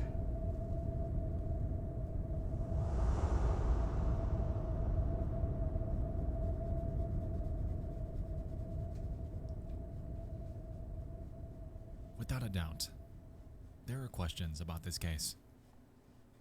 The main one, though, encompasses the following. Why did they not head home? They were just trying to hang out with the Taking a boys. look at this case presents an anomaly that's frequently brought up. Gary Mathias. He had a friend that lived in Forbstown, a few miles away from Oroville and where the car was found. This has led many to consider the potential that Mathias had more to do with this than some were letting on. If we take a look at their route that night, mapping it from Chico to where they abandoned the car, it makes sense.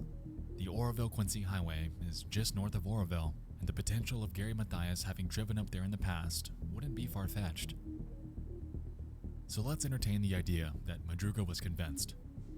He drove the car up the Oroville-Quincy Highway and missed the turnoff to Forbstown Road. As a result of this, he kept driving and driving until he eventually became stuck miles up a mountain trail. Now, up to this point, the events that night seemed like honest, innocent mishaps.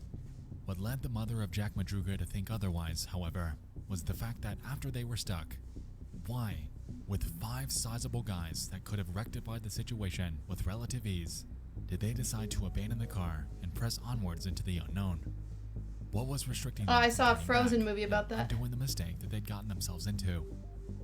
According to Jack's mother, she pled that there was some force that made them go up there. They wouldn't have fled off in the woods like a bunch of quail. We know good and well that someone made them do it.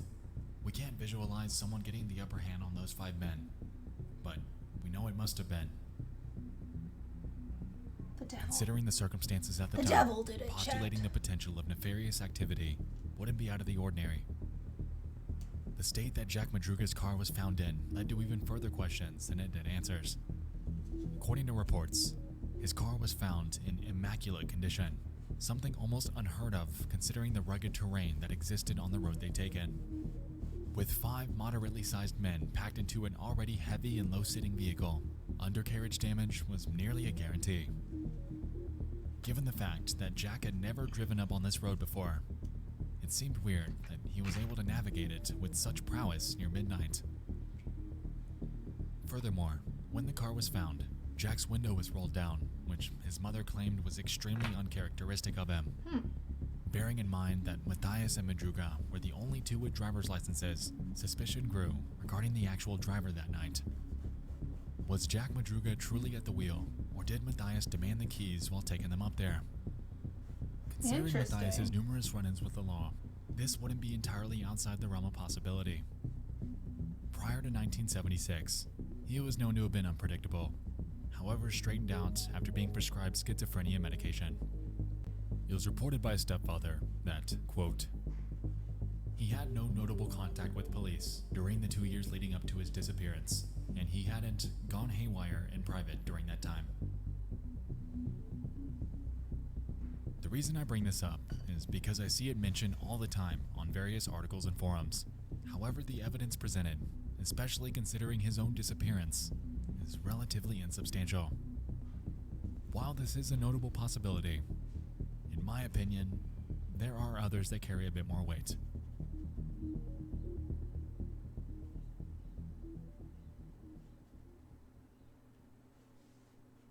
Let's talk about Joseph Shones. We can recall that he spent the better part of his Friday night stuck around the same area the boys were. It's staggering that he spent most of his night under the unluckiest of circumstances. However, I digress. In his testimony, he claimed that he witnessed something. A group consisting of a woman, a man, and a baby all walking within the path of 2 sets of headlights. If we're assuming that his recollection is correct, then this leaves us questioning the identities of the other party involved. Ted Wyer's sister has come forth, theorizing on the potential that the men witnessed something nefarious that night, sometime after the basketball game. Perhaps they saw an attack or some sort of signal, whether domestic or not, and decided to follow the family to help.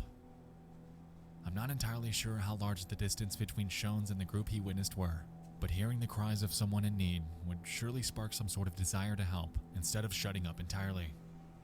I find it strange that the headlights cut off and the conversations halted in both instances when he saw people.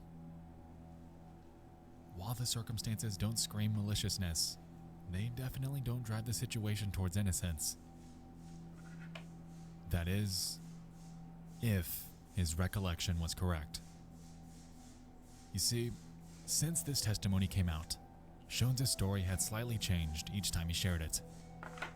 While this, of course, could be a simple case of memory distortion, the notion that he changed it at all ultimately weakens his story altogether.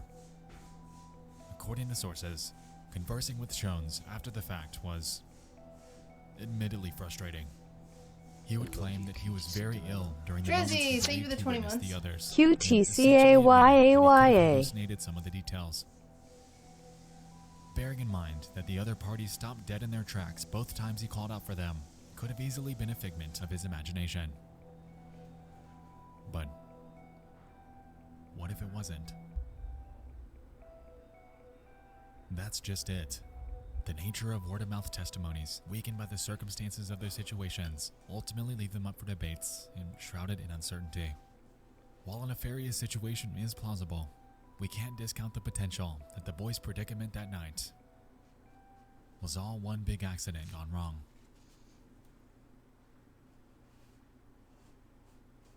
Let's put Gary Mathias in the spotlight once more. Entertain this. The men are at the game. All's going well, and they leave that night without issue. They hit up Bears to grab some snacks before hitting the road back home. They're driving down Highway 99 towards Oroville, and somewhere on the way, Mathias convinced the others to visit his friend in nearby Forbstown. Jack agrees, and they detour right before Oroville onto the Oroville-Quincy Highway, where they eventually miss the turnoff onto Forbstown Road. The Oroville-Quincy Highway is incredibly dark at that time of night, so it would make sense. Hesitant to turn around since the highway tightly winds through the backcountry, the others suggested alternate turnoffs that were supposedly ahead. Alternate turnoffs that, as we know, they never took. Before they know it, they're up a mountain road, lost in the darkness before becoming stuck. Now, while they could have dislodged the car and turned around, we can't rule out the possibility that they simply didn't think to do so in their situation. On top of this, it was reported that a day prior to their dilemma, a snowplow had cleared a path along the road that they got stuck on, potentially instilling a sense of optimism that some external party would soon be back to help. A party that never came. And so they roughly map out the nearest spot to get help, jump out of the car, and start a trek towards their destination. Since the service trailer was a whopping 19 miles away, it's safe to assume that surviving a trek of this magnitude against harsh weather is more or less a death sentence. As we know, the only ones that made it to the trailer were Matthias, Hewitt, and Wire. An undetermined amount of time later, Hewitt and Matthias would either leave to go get help for Wire or abandon his corpse and embark on yet another last-ditch effort to get themselves out of isolation. And it's on their way out that both Hewitt and Matthias both succumb to the elements, drawing their predicament That's hot. to its unfortunate Thanks.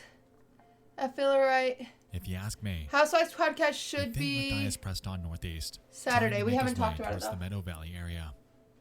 Housewives What he podcast likely is a little didn't hard because there's realize, lots of however, bodies in it. was the fact that it was roughly 21 miles away. If he were with Wire, someone that shedded nearly half his body weight, then we can assume that Matthias mirrored this to some magnitude, leaving him weaker than when he initially arrived there. I believe Matthias died somewhere around the Meadow Valley region, and wildlife got to him before search teams could ever make it out there. But that is just my postulation. The case of the boys from Yuba County is, by all accounts, one that doesn't make sense, and details that support one theory ultimately weaken the other. It seems that we have the segments in front of us, and they're mostly put together. Without the whereabouts of Matthias ever materializing, however, that's really all that we can do. Like, how was the car unscathed through rocky terrain? Why didn't they react to the cries of Joe Shones, someone they could have seen as their beacon for help? Why was the heat source and food that could have lasted them months untouched? It's cases like this that engulf me with fascination, even though there are still countless questions, countless loose ends, countless unknowns. The boys embarked on that brisk Friday night to what was supposed to be a night of sports, a night of laughter, and a night that they'd never forget. What transpired in reality were events that the world around them had been trying to piece together, because it's all of us that can't forget them. Weird.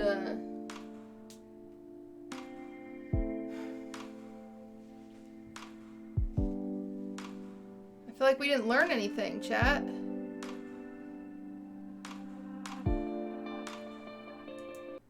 What do you think happened? I think the guy with the heart attack ate them and he forgot about it.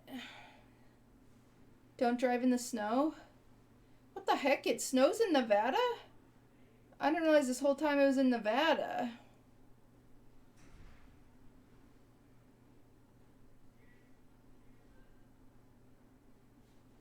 JCS? You want me to listen to JCS?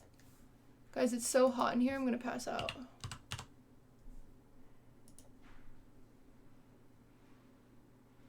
That is 2 hours long. This has almost 10 million views. Okay, I mean, let's start with something much smaller.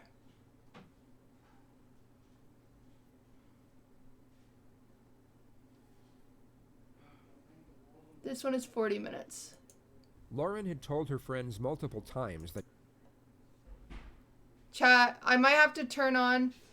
I might have to turn on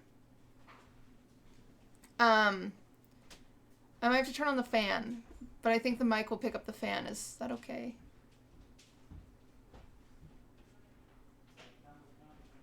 Sowie. It's crazy because I've been working on this for what, like 20 minutes, and it doesn't look like anything to you guys, but I actually got some interesting shading that makes this shirt look better. Not as good as I want it to, but better.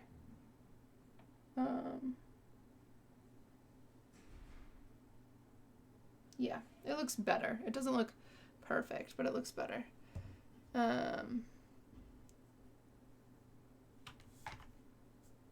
Yeah, I think it'll pay off in the long run. It just is annoying right now. Whatever. I also have these very thick, like 3 thick lines of paint that I don't know how they happened, but I can't get rid of them. Like I must have just had a really thick paint streak that I had to paint over, but it's fine. I guess it kind of looks like. I guess I should put some ruffles up here by his arm too, because yeah. Okay. Well, we need to get back to the suit, but let me turn the fan on, and then we can watch this while we do that. I have construction workers in the house, and I always wonder what they think I'm doing in here when I'm like, chat, the mic's gonna pick up the fan. Like, they definitely think I'm a cam girl. No doubt that they don't.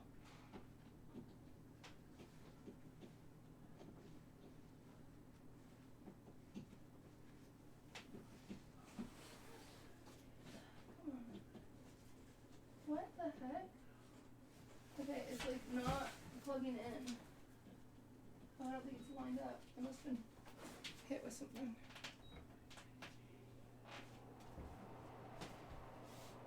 Ooh. Okay. Great.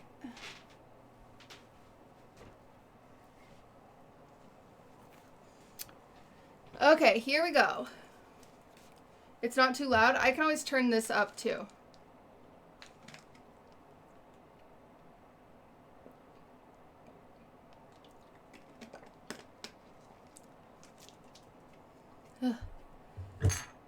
Okay. Man, this is annoying. This is annoying, chat. This painting, it's annoying. Because it's taking me so much longer than I wanted it to. Okay, oh well. That she felt someone had been inside her apartment, and she also started getting an eerie vibe when she came back alone, especially late at night. Weird. It was as though she could sense something wasn't right, and she even thought about moving multiple times, but Weird. unfortunately never went through with it. The reality was that Stephen McDaniel had stolen a master's key from a security guard and let himself into her apartment and looked around on several occasions. He also started filming her when she would leave and return to her apartment during all hours of the day. Had Lauren been in this situation before, or even knew anyone that had, she may have trusted her intuition and unknowingly saved herself from a tragic fate. But that's the key word: trust. She had no proof of the danger she was in, only conviction, which unfortunately wasn't strong enough when it was most needed. What? What the heck? Where is he? In her closet?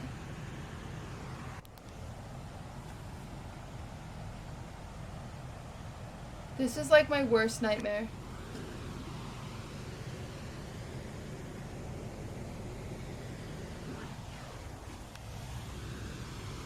At roughly 4 a.m. on June 26, 2011, Stephen McDaniel snuck into Lauren's apartment once more, only this time she was sleeping inside. As he crept into her bedroom, she awoke and immediately panicked once she saw the intruder. McDaniel then pounced on top of her and proceeded to strangle her for roughly 15 minutes. Lauren put up a courageous fight and clawed at her attacker's face and chest, but she was eventually overpowered and died of asphyxiation. After the murder, Stephen dismembered Lauren's body in the bathtub with a hacksaw. He cut his victim into 5 pieces, placed each piece in a trash bag, and then disposed of each of them in separate trash cans around campus. 3 days later, Lauren's concerned friends would arrive at her apartment and let themselves in with a spare key. McDaniel would notice from his window and invited himself inside as he offered to help. All of her belongings were still inside, including her cell phone, driver's license, and passport. A missing persons report was filed that night. A search party commenced the next morning, and police would discover the victim's torso at 9:40 a.m. Oh my God. It was placed in a trash can next to the apartment complex. The rest of the victim's remains were never recovered. The investigation was then switched from a missing person to murder. Police canvassed the surrounding area and began conducting interviews with neighbors and classmates, one of whom was Stephen McDaniel. But he was first interviewed by the local news, and at the time was unaware that part of the victim's remains had been discovered. We're just trying to find out where she is at this point. I mean, Oh my God, what a seen her psycho. since Saturday.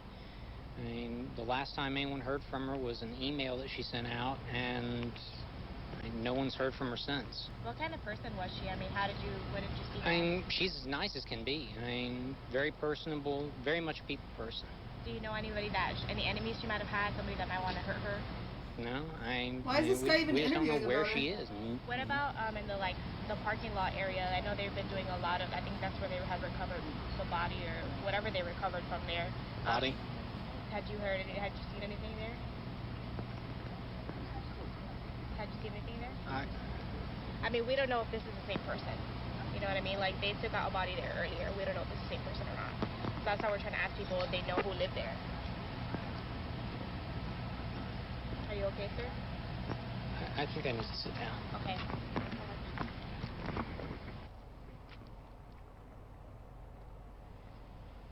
This is most likely a genuine reaction disguised as another. He is most likely feeling a sense of fear and shock over the fact a substantial piece of evidence has been discovered, yet he plays it off as a feeling of sorrow over the loss of his supposed friend. I don't know anyone that would want to hurt her. She was as nice a person as there is.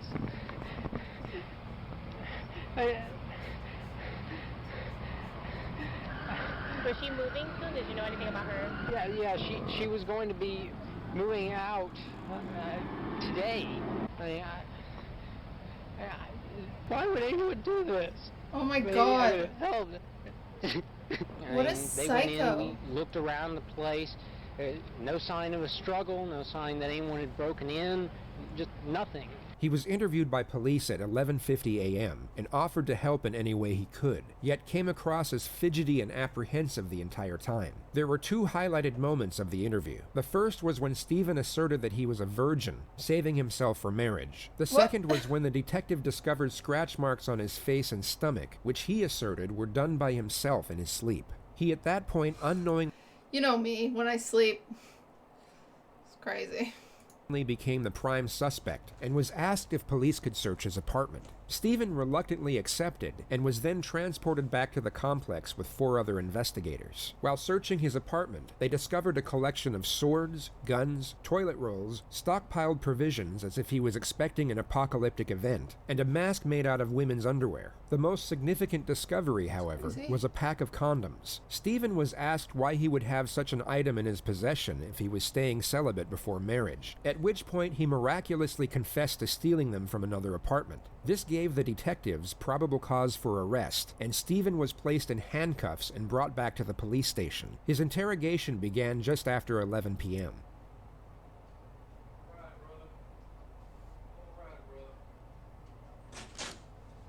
All right. I just gotta ask you a few more questions. You came down earlier tonight, me and you talked, all right? You don't have any weapons on you, do you? No. That's just you are. What's wrong? You know Detective Patterson, right? Yes. Do you remember, put your hands up here, you remember us talking earlier tonight, right? Yes. You remember me earlier in the day? Yes. We came down here and talked a little bit and then we left? Yes. Okay. The monotone dialogue and lifeless demeanor you see here reportedly started on the drive back to the police station, and the suspect's conduct throughout the entire procedure is not only mystifying, but almost impressive. This is one of the most extraordinary pieces of interrogation footage to ever reach the public domain. I need to know about this girl right here. You know her? Yes. Who is that? Lauren Giddings. Does she live next door to you? Yes. When's the last time you seen her? 2 or 3 weeks ago. Okay. Was you friends with Lauren? Yes. Look at me when you talk to me, son. Okay? The suspect has morphed himself into this abnormal and extremely creepy character. Whether it's a strategy or some sort of mental breakdown is unclear. But what's incredible is that it somewhat dictates the pace of the interrogation. The detective has just closed the distance and commanded eye contact, both of which are recognized techniques to increase psychological pressure. Yet the absurdly haunting manner in which the suspect turns his head and fixes his gaze unnerves the detective to the point where he becomes the one to look away and reset his posture. This essentially never happens in interrogations, as it can give the suspect an incredible boost in confidence. Look at me when you talk to me, son. Okay? Was you friends with her? Yes. Close friends? I mean, y'all were friends, right? Both of y'all are law students. You're studying to be an attorney, A block of tofu. Thank you for the sub. right? Yes. What kind of law do you want to go into? Criminal law? Yes. Civil? Is that what you want to do for a living? Yes. Okay. The detective steps back from his initially aggressive strategy. He asks trivial questions for 35 seconds before attempting to ramp up the pressure in a more subtle manner. And you've lived next to Lauren for a long time? Yes. Okay. Do you know where she's at tonight?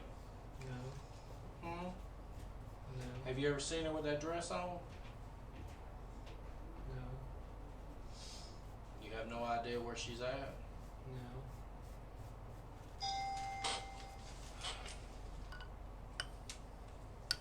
Yes.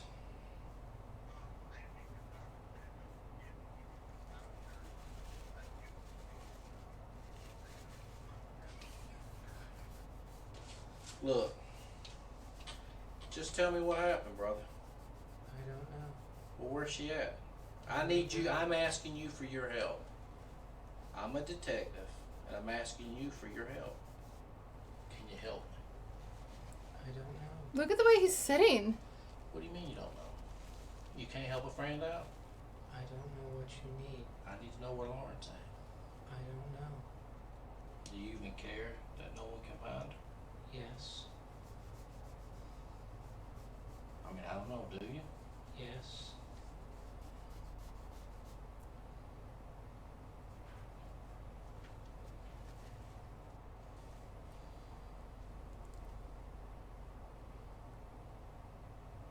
What's up with the pair of underwear that was in your apartment? That was like a mask. It was cut out like a mask. You cut underwear out that look like mask? No. Are you a knife collector or a knife person, or No. you just like knives? I used to collect swords. I mean, do you know your swords? Yes. I mean, to sell and trade swords? No. Is that how Lauren looked with the long hair the last time you seen her? Yes. Or did she cut? That's how she looks. Yes.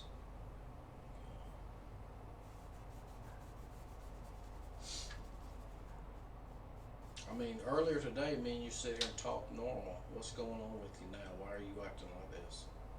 I need to know. Why all of a sudden you're acting like this? I don't understand. Okay. Earlier today, we sat here and talked.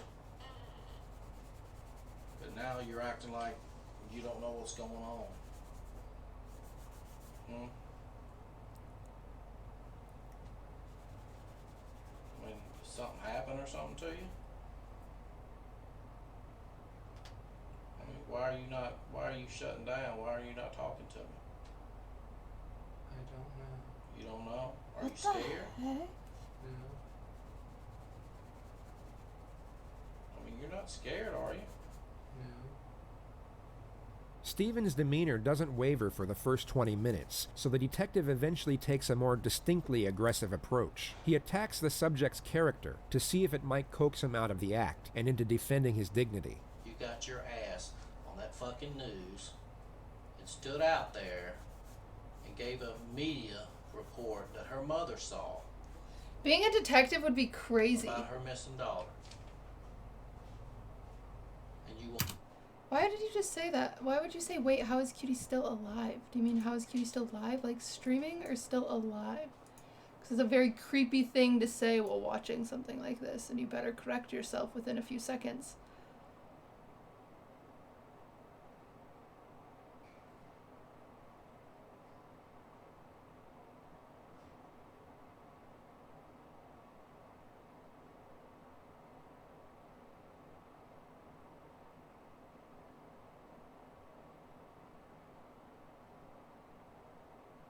Hello?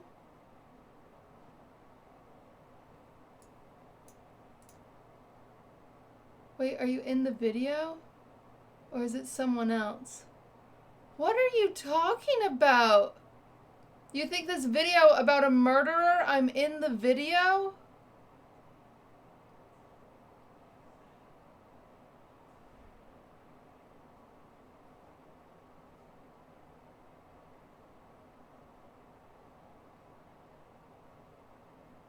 want me to sit there and tell them that. Alright, Joel. Joel said sorry. Is that what you want me to tell them? Because you're all over the news. You sure stood out there and ran your mouth to the news media. But now you're going to get out here and you don't fucking know. You know. QTCinderella. You're just a sorry piece of shit. Thank you, that Super don't Sooth. give a fuck. Ooh. Right? Well, why'd you tell the media everything? Do you need to see what you told the media today? It was on the 11 o'clock news. Said yes. Well, I'm asking you. Tell me. I want to know. I don't know where she is. That ain't what you told the media. You didn't stand in front of that camera and say, I don't know. I don't know. I don't know.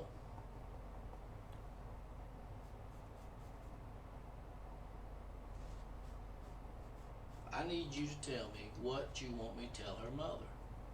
And then I won't ask you another thing. I'm not going to tell her mother that you don't know, because her mother saw you on the news tonight. And she cried all the way down to Macon. Because you had the balls to get on the news and tell everybody everything. So this little act that you're doing right now ain't working with me.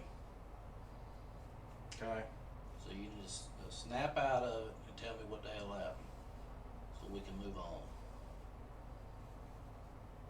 I don't know. How many times you gonna say I don't know? I don't know. How many times you gonna say it? If you did something I wish it would be like 10. that you regret, you let me know. I didn't. Well, who did? I don't know. Whether it was planned or not, the second detective enters the room with a similar strategy of immediate aggression. Rapport development seems to have been collectively thrown by the wayside. What's up, buddy? Did you talk to him about his guns? Yeah. When was the last time you shot those guns? I haven't. You've never shot a gun? Have you ever shot any gun in your whole life? Never. Call him a pussy.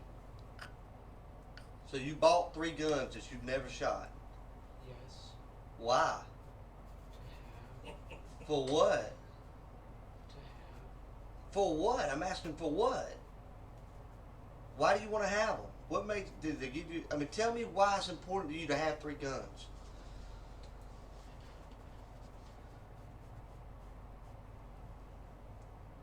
That's an easy question. Come on, talk to me, buddy. Me and you talked all day today. We ain't had a problem communicating. Why is it important for you to have 3 guns? Do you not know? No. You say you don't know what Lauren is, right? You told me earlier you and Lauren were friends, right? Yes. How would you describe y'all's relationship? She was my friend. She was your friend. She was my friend. What? Did you ever do things for her? Did she ever do things for you? What did she ever do for you? We talked. We talked. What y'all talk about? News. The news? Okay. How many times have you been in her apartment with her hanging out?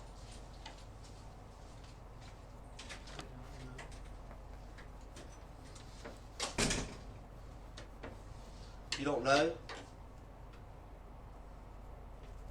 If you had to guess, what was your, I mean, 1 time, 2 times, 3 times what? 4 times blue fish, red fish. Maybe 2? See, if I had only been somewhere twice, I could remember that. If I had been there over 50 times and you asked me how many times I've been, like, I don't know, a lot. But the fact that you've only been there twice, when I say how many times you've been there, you say you don't know, that's just odd to me. Does that make sense to you? Yes. That does make sense? So what I'm saying right now makes sense?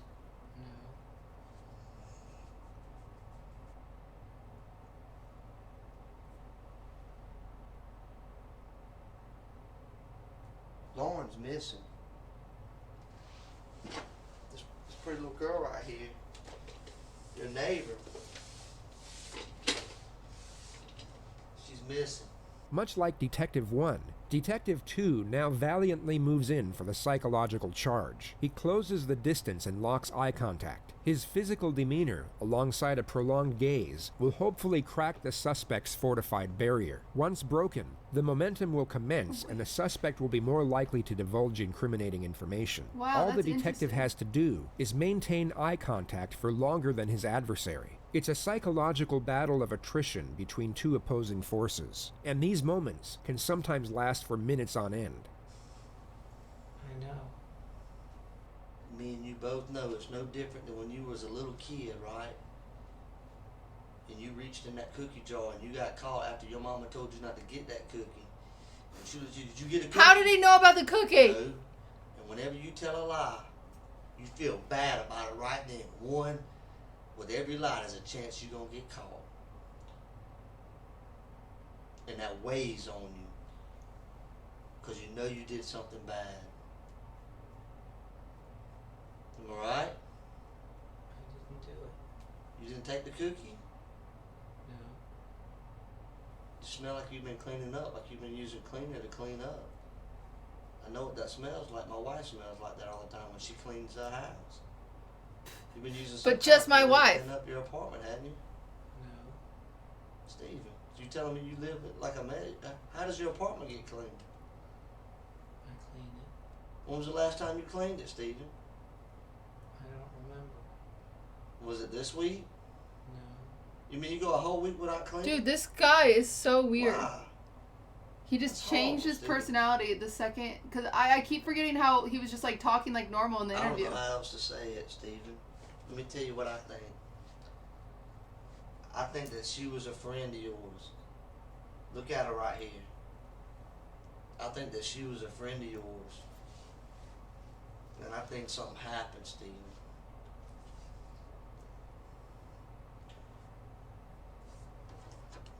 You used to watch her come in and out of her apartment, didn't you? No.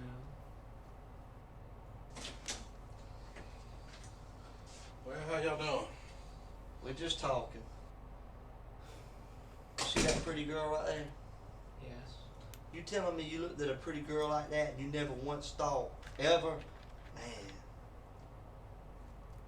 she looks good. You never thought that? No, she was a respectable young lady. I don't understand. What do you mean you don't understand? You know how when you're sitting there you see a girl walking down the road and you say, man, that girl looks good. You ever see a good looking girl down the road and you think to yourself, man, that girl looks good? Yes. You never thought that about her? Yes. So you mean to tell me you look at porn on the internet and get off to that, but you never looked at her and said, man, I wonder what it'd be like to have sex with her? Yes. You have? No. Oh my god. Steven, this is hard, buddy. I know this is hard. And I can tell it's on you. You want to let it go. There's blood in your apartment, Steven. You didn't get it all up. This is the widely recognized futility technique, which is used to make the subject believe it is useless to resist due to the overwhelming evidence against them. It's most effective when the interrogator can play on doubts that already exist in the subject's mind. The only problem here is that Steven didn't dismember Lauren inside his apartment. It all happened in Lauren's apartment, so the detective's bluff is already called at this point. Yeah, but it was on his It didn't all clothes. come off. You scrubbed and you wiped. But we can tell that. Don't you watch CSI? Yeah, we know it.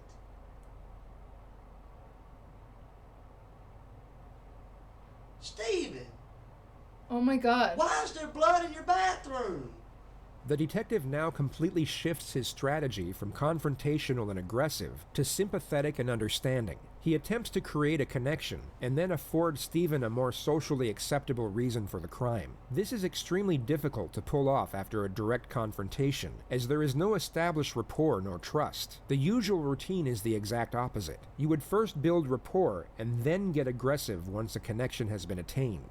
I wanted to give you an opportunity to tell it. I wanted to be here with you to go through that process because I know you're not a monster, man. I know you're not a bad guy. You're just a hard-working student trying to pass a bar exam, ain't you? You ain't got a lot of support from your family, do you? Yes. You do? The strategy fails at the first hurdle. Stephen immediately shuts down the afforded sympathy and reasoning behind the alleged crime, which was the concept of unsupportive parents. But the detective now attempts to roll with it. A lot of people can't say that. What? And the fact that you do have support from your family should make things easier. Because your family wants to feel like they've raised somebody that tells the truth and is honest, right? Yes. Did you hurt that girl, Stephen? No. Have you ever hurt anyone, Stephen? No. Never hurt anyone. No. I've hurt people, Stephen. I've made mistakes in my life. It's not even normal to say you've never hurt anybody. Sometimes people get mad and they say things they don't mean to say. It hurts. You never kicked a dog or a cat? The lead detective then asks non-confrontational questions for almost 30 minutes, which is most likely to see if it will change the suspect's demeanor and the manner in which he responds. But it doesn't. Stephen maintains the same lifeless disposition which he has now kept up for almost 90 minutes. You know what's crazy? I was talking to people that he works with and everything. They talk about how he's always expresses himself. He don't know. He's very talkative. Stephen, they say you're so talkative, buddy, that you're always so friendly. You stop in and say hello, and you talk. Why is it that you're acting so short with us tonight? If you have all this character and personality about you, why is it that everything that we get from you is yes, no, or I don't know? I don't know. Why are you acting like this, Stephen? You see how I'm able to talk in complete sentences? Like we're having a conversation, but the only thing you're bringing to the table is a yes, no, or I don't know. Stephen, did you hurt that girl? No. Would you tell me if you did? Yes. It's lying. Have you lied to me at all in this interview? No. Yes, you have, Stephen. When was the last time you did laundry? A few weeks ago. You ain't washed clothes in a few weeks? Yeah. Why? I have a lot of clothes. No, you don't. That's another lie. You don't have a lot of clothes. Yes, I do. Nope. You got enough underwear to last you 3 weeks? Yes. Do you wear the same pair of underwear more than one day? Yes. Nice. Why? Because it's still clean enough to wear. Where's that little girl, Stephen? I don't know. Stephen, you know. You're going to look at this right here, this little girl right here, and you're going to say you don't know? I know you know. I don't. Yes, you know. What are you going to say tomorrow when I say we got your hair with the body? What are you going to say to me then? Because you know, like I go like that.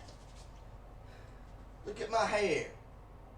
That's how easy it falls out. Look at all that on your head. You don't think none fell out? It did. As we know, Stephen went inside Lauren's apartment with her friends 3 days after she was already deceased. This would give reason for his DNA being found at the scene, and would essentially nullify its use as damnatory evidence. Stephen, being a law student, would be well aware of this. That's crazy that he's a law student and insane. Opportunity to tell it, so you didn't look like a monster at the end. Because you know what? I don't believe that you're a monster, Stephen. I believe that you're a good guy. You've been picked on. Girls didn't show you the respect that you deserved. You did something stupid, and I believe you feel bad about it. And that's why you're all freaked out right now. But I'm giving you the opportunity to get right. I didn't know he was a law student. That changes I'm giving you an opportunity to show everybody you're not a monster, that you feel bad about what happened.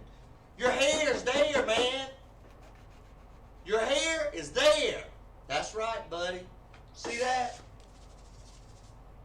Man, I feel like if I was in one of these interviews, I'd be like, man, I must have done it. See how easy? Like I did. I don't think I did, but did I? See this stuff right here, your hair? Yeah, it fell out of your head when you was moving the body. But this is a lot of pressure. Right. Was my hair there? You remember moving the body? I don't know. I've never been in there. Yes, you do, Stephen. Why, man? Why? Tell me, bud. Yes, you did, Stephen. We want you to tell it so that way people understand you're not a monster. Things just, you got out of control. It's a sickness. Why'd you do it, Stephen? Stephen, why are you going to keep telling that? Stephen, why are you lying to us? You hurt that girl. Yes, you did, Stephen. You hurt her, man. She was screaming. Screaming, Stephen. Why? And I know you feel bad about it. I can see it in your face. What came over you, man? What happened, Stephen? Oh, these eyes are hard. I'm trying to get like shape I out of know them you by don't using know. gray, and it's like I'm struggling. You couldn't control it, could you? Stephen! They Stephen! steal your hair and take it over there? They didn't, did they? That's right. It's all sinking in right now. He knows, is what you're thinking. Stephen, I don't want it to be a game between me and you. I know it hurts, and I know you're not an awful person, and you want to tell it. Your hair was there, Stephen. We've all known it all along. We wanted just to give you an opportunity to tell what happened. Did y'all have sex? No. Did you try to have sex? No. Think about having sex? No. Liar. What kind of man doesn't think about having sex? You said earlier you What, like you one of girls, them right? homosexuals? Yeah, she's a pretty girl, right? Yes. Jesus What'd you do to her, Christ. Stephen? This guy is awful. You're lying. You hurt that girl. No, I didn't. Sure it did. And that's why you're having this massive meltdown right now. The detective quite literally repeats the phrase, "You hurt that girl," to which Stephen responds, "No, I didn't." And this goes on for the best part of 20 minutes. Oh my Perhaps God. the detective's strategy was to induce mental exhaustion, yet it had no effect whatsoever. Why did you hurt that girl? I didn't. Why'd you hurt her, Stephen? I didn't. You hurt her, Stephen. No, I didn't. No, I You didn't. did. You take this from me. You don't deserve to look I'd at be it. so bad at being a detective. I'd be like, Stay right here, okay? alright, he said he didn't. I appreciate all your cooperation tonight, okay? Okay.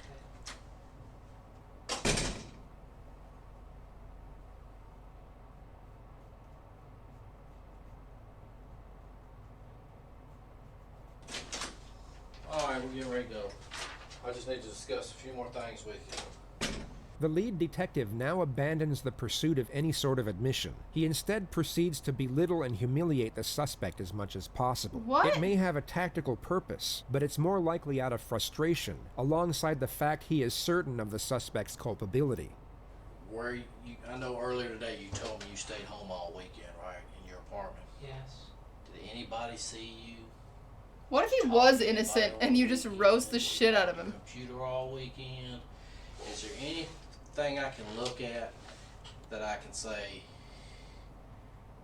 he couldn't be involved because he was on the computer, or he was online on a porn site, or he was online doing college work, or anything that would exclude you as being involved altogether? I mean, did anybody see you this weekend at the house? Did you go out to get a newspaper? Do you have any friends? Did you wave to a neighbor, or you just locked yourself in all week? Yes. Nobody saw you? No. I mean, what do you just stay in the house all day? Yes. I mean, what do you do all day in the house? I mean, you've always done that your whole life? You don't have no friends? How can you go your whole life without a friend? So fucked up. I have. I feel like he's talking to Where me. they at?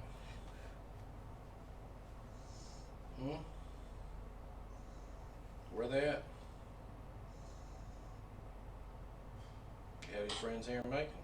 Yes. Name one, because everybody I talked to said they ain't your friend. Lion Granger. Cass Lawson. Hermione Granger. Ronald Weasley. Ashley Morehouse. Carlin Love. The same people I talked to Kevin today, Malone. and they're not your friend. Okay.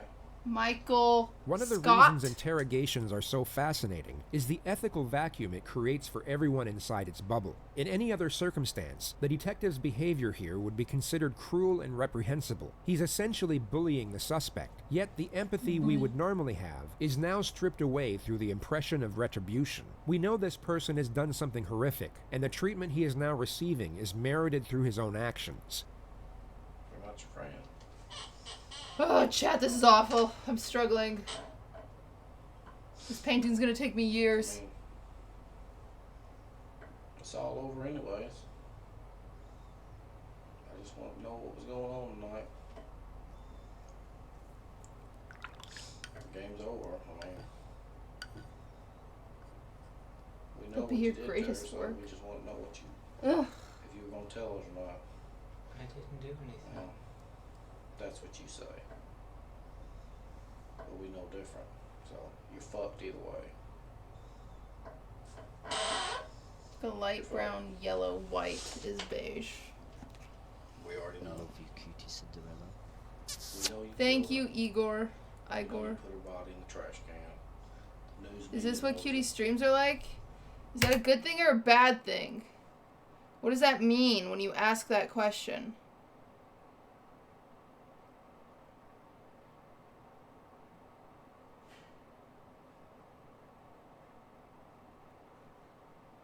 Nothing, Monka W. If it's a bad thing, Eliza, go fuck yourself. Glenda knows it. Your mother. Now what? Your sister knows it. Your sister's husband knows it. Guys, I'm sweating. The one that Sorry, used to beat Eliza, your for the sister. outburst.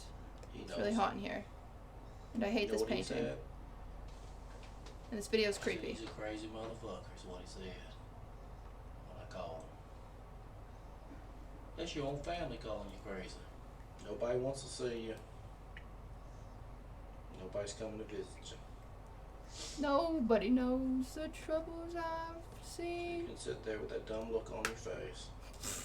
But it's over. Your dumb, ugly face. You dummy. You ugly dummy. Looks like you put on 5 The pounds. entire interrogation You know what they should do? They should just have Twitch chat talk to the guy. That'll break you down. Just put Twitch chat on the guy. And they will get him. They'll get it out of him. took over 2 hours. When sped up by 20,000%, you truly get a glimpse of how remarkable the suspect's catatonic performance was.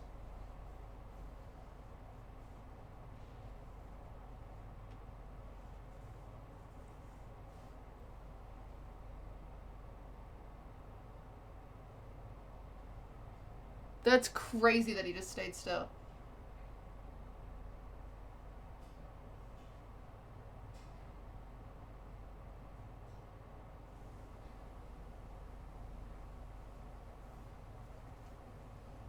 His mother came to speak with him soon after this moment, and although he maintained his innocence, he immediately snapped out of the zombie-like character. It's difficult to interpret the reasoning behind the performance, whether it was a pre-planned strategy, improvised in the moment,